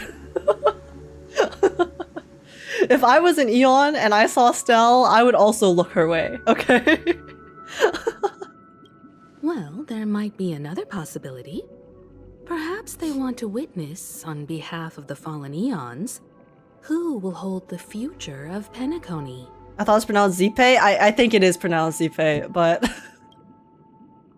If that's the case, in my head I pronounce it on behalf Zype. of the Dreammaster of PENACONY and the 107,336 members of the Oak family. Holy shit, that's I'm so extending big. a formal invitation to all of you. When they said like Oak family, I thought it was like a family like, you know, the mafia, right? So maybe they'll have a couple thousand people existing. 100K? That's so much. I'm cordially That's an inviting entire you all population. to the PENACONY Grand Theater to participate in the upcoming Charmony Festival. And, of course, you won't be in the audience, but on center stage, since the future of the Stellaron, PENACONY, and even the entire cosmos is at stake. Let's draw a conclusion there, in all fairness. Oh my god. If you truly Stuff's believe gonna go in down. Academia's path, then show me their courage and determination. What is he gonna do? What's gonna happen, bros? Oh my gosh! Wait, this is Harmony Trailblazer? Oh, that's so cool! It has all of the PENACONY characters here. There's Acheron, there's Aventurine, Sparkle, and then wait, who's this? This is Firefly, I believe, and who's on the bottom left? Black Swan, right? And then we have Clocky. We have this random dog, the bird. Oh, this is so cool! I don't have relics for this. I just put all of my relics on the other one. Should we try it now? The dog is not random? Guys, I have not seen this dog yet, okay? So, to me, it's random right now. Try it? Okay, we'll try it. She's relicless. Increases the break effect of all allies. Oh, true, it's a trial character. Causes additional break damage when all allies attack enemies that are weakness broken. Wait, isn't Harmony Trailblazer like Ron May then? Okay, wait, what's her skill? Please stay tuned. Oh, she has the hat. Wait, why can't we keep the hat? I want to keep the hat forever. Please stay tuned. Oh my god, she's so cool. She's so cool. Oh my god, I love Stell so much. Oh, that's so fun. Oh, she throws... Oh, she throws the hat. Oh, okay. Swing dance etiquette. Deals minor imaginary damage. Half time to make it rain. Deals minor imaginary damage. 5 bounces. All out footlight parade. Grants all allies the backup dancer effect. Allies with backup dancer have their break effect increased and additionally deals super break damage 1 time when they attack enemy targets that are weakness broken. Holy crap. Super break damage. Full on aerial dance. The Trailblazer regenerates energy when an enemy's target weakness is broken. Oh wow. Wait, this is OP. The talent is strong as hell. At the next increases break effect at the start of battle. Okay. Time to test our rapport. Yo, wait, she's doing the Michael Jackson pose. Wait, this is so cool. Okay, I want to see her abilities. Okay, let's do the bounce. Let's improvise. Oh, that's so fun. Ready for another? Okay, we'll fast forward here. I want to see her auto attack. Stay in step. Guys, I'm so excited for ult. I can't wait to see her ult. Oh my god, I'm so excited. Oh, this is so cool. Mono imaginary would be crazy. Yeah. No amnesty. Gallagher. Oh, wait, I actually haven't seen Gallagher's ult. Wait, let's watch it. My friends, indulge yourself. Wait. Gallagher's so hot. Gallagher's busted. Wait, guys. Okay, it's ult time. Let's see. I'm so excited. Oh, she's so cool. Okay. Let the show begin. Oh! Wait, she actually does a little dance. Oh, she's so... Oh, wait, that's so fun. That's so fun. Oh my god, I love her. Detected. I'm actually such a Stell simp. You guys don't understand. She's my favorite character in this game. Dreams do come true.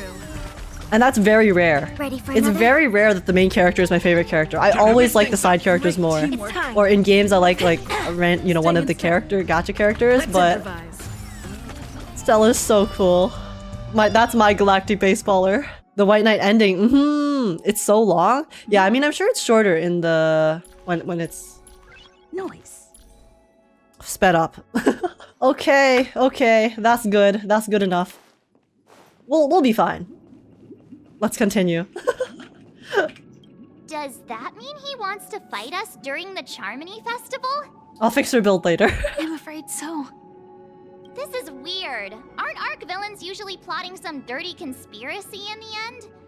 But he actually said something like, "In all fairness." Could it be that he's underestimating us? Well, in my opinion, Sunday is deeply committed to his own philosophy and genuinely wants to prove that the order is right. You should at least give her a break effect rope. It's fine, guys. I'll fix her build later. I just want to play the story. I just needed to give her something, you know? I sensed a strong conviction and a desire for dominance. So she's not naked Maybe when I go into he won't battle. accept the outcome unless he wins fair and square. That's why he'll give it his all in the upcoming battle. Yeah, Sunday's very determined. I am sorry for the slander, Sunday, because it seems like you really do truly are just trying to do what you think is right. And honestly, I can kind of understand why you might think it's right. Because it's a very hard question, right? Freedom versus security. Everyone will have a different answer. We won't back down either. But if he's such a gentleman, if evil, why so nice? I thought it was gonna be if evil, why hot? I think that's what they were going for. Are you backing out now? We've even dealt with a Lord Ravager of the Destruction, so a follower of the Order won't be a big deal. True. Anyway, we can't leave the Stellaron unchecked. This is about trailblazing a bright future for PENACONY and fulfilling Mikhail's and his predecessors' long-cherished wishes. Now that we've taken up the mantle, we can't afford to fail them. However, the same applies to the Order. Their plan didn't materialize overnight. And they have the profound collective consciousness of the planet of festivities behind them. A desire to dream. To slumber and escape reality. All those hidden emotions have given birth to the sweet dream of the Order. They've harnessed the will of an entire planet to create an eon. This confrontation is far more complicated than a simple power struggle. To secure PENACONY's future, fighting on the stage alone is not enough. Oh wait, so they succeeded in creating the Eon of Order. I thought that was just their plan and attempt, right? Whoa, so they actually got very far if they actually did succeed in doing so. Damn, I guess you do kind of have to harness the power of a Stellaron, right? I guess Ron May, when she was trying to make the Emanator of propagation, she didn't necessarily have a Stellaron on hand. So I guess that's why she didn't succeed as well. What do you mean? Are you not coming with us? I believe Firefly is trying to say that she's heading off to another battle. Yeah, we get to finally see Sam. Before I left, the Destiny Slave told me that this journey would bring unforgettable rewards. Even though the script he gave me only had a few lines, I couldn't ignore them. Because one of the lines said, Oh? I'll experience death 3 times. 3 times? Wait, how many times has she experienced it so far? Is it just the once? 3 times? This can't be serious, right? There's no way she dies, right? Like, for real? For real? The first time was a painful death when I was stabbed by the Okay, yeah, blade that of was the first thorns, time. which led to all subsequent events. The script will always Okay, the come pauses true, are still here, unfortunately. but in a way that will only be revealed when that page is turned. So now I've understood the meaning of my second death, Oh, but this is only the second one. and I am prepared to face it. What about the If all goes third? My efforts will Even be after this, she has another one.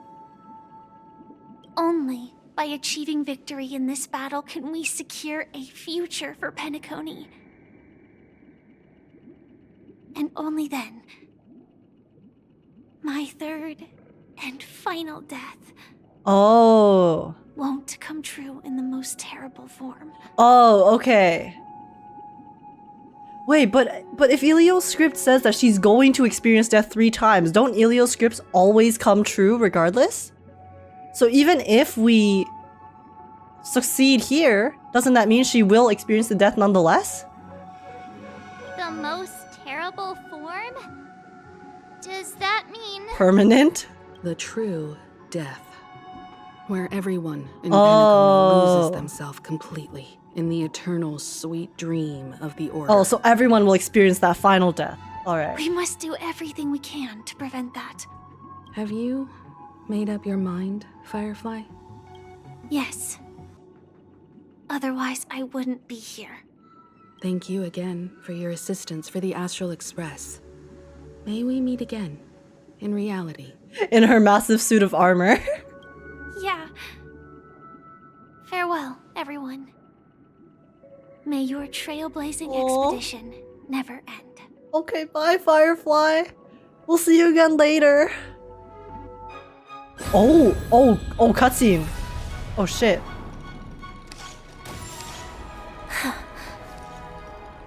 I dreamed of a scorched earth. Everyone, are you ready? Oh my god, it's happening right now? Sprouted from the earth. We get to see her transformation? It bloomed in the morning sun. Oh my god, no, it's remix. Like fireflies to a flame. My biggest death. Yo! May we meet again. In reality. Holy crap, she's so cool. She's so cool. She's so cool, guys. Oh my god. Oh, where is she going? Why is she leaving her suit of armor? Bye, queen. Bye. Bye, bestie. We'll see you later. Oh, baby girl. After today, Japella's name will Oh my disappear from gosh. cosmic history, and the Everflame Mansion will take its place. In the not-too-distant future, you'll receive an invitation. Guys, all of my worries about Firefly's story and her like being Sam, the script writers, they've completely succeeded in making her badass as hell, and I actually completely, all my worries are gone. She's so cool. She is so cool. They did her and Sam justice, and I'm very happy about that. That's your next stop. Land of the Dreams. PENACONY. I hope you find whatever this you is so seek cool. there, be it answers or salvation. Blade with the seatbelt feels wrong. Listen, he's trying to kill himself, not Firefly, okay? You mean my 3 deaths? Silverwolf told me about it. It's such a shame that it's not part of my script. Yeah, Blade wants his deaths. He wants the real death. Well, I want to live. I'm never afraid of death. The opposite of death is eternal life, and that's something I'll never desire. Blade voice. That should be me. People die, and I am no exception. Death is like a script, a fate that cannot be defied. But that's exactly why we have to choose where we want to rest forever. Do you exist just to perish? You exist to live. Are you not the same, Blade? The end you desire is not one dictated by others. Blade really be like, can you swap scripts with me? Yeah. He's like, damn it, Elio, you know what I want. Why you give it to Firefly? Come on. If I were to die now, I would only be a weapon. I believe I should die as a human. Though it's She wants to die having lived. escapes me. Isn't this the answer that ordinary people look for their whole lives? A name that can be carved onto their tombstone. The tombstone that belongs to me once bore the inscription, Glamoth's Iron Cavalry. Then it changed to Stellaron Hunter.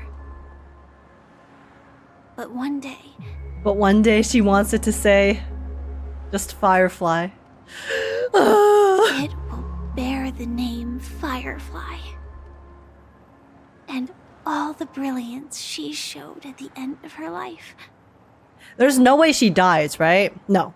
I don't know. I don't believe it. I don't believe it. There's no way she actually dies at the end of PENACONY. Literally zero shot. Zero chance. I'm going to ignore all the signs. The flags, they're not there. man. I'm colorblind. Who would have thought your crazy plan would actually work? Do all you nameless fools just act on a whim? I can sense that this false sweet dream is coming to an end. The nameless may be young, but they had the ability to achieve this goal. Just like you did in your time. Guys, I'm sorry, but Mikhail looks so stupid in the background. He's like... He looks like he's asleep, like actually just like snoring. Pregnant old man, stop!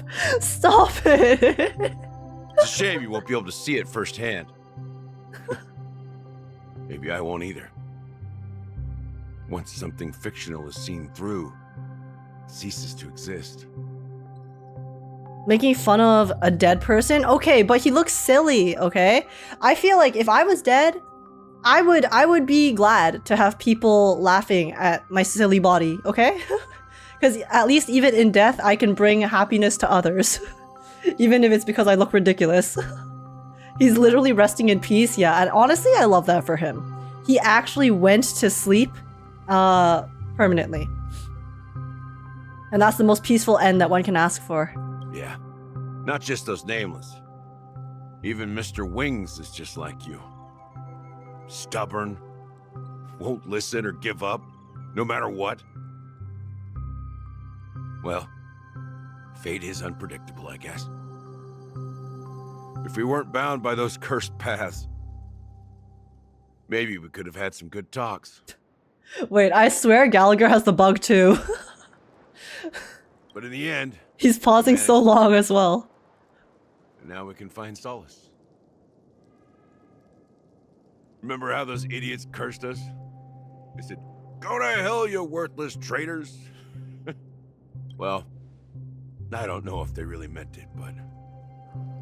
if longing for freedom means going to hell, then I'll be joining you soon, you fool. Respect. Let's get together and have supper again in hell. Oh, I almost forgot. There's one more thing. He's reminiscing with an old friend. Here's to you. A glass of hello and goodbye, Trailblazer. Why to us? To the imperfect tomorrow.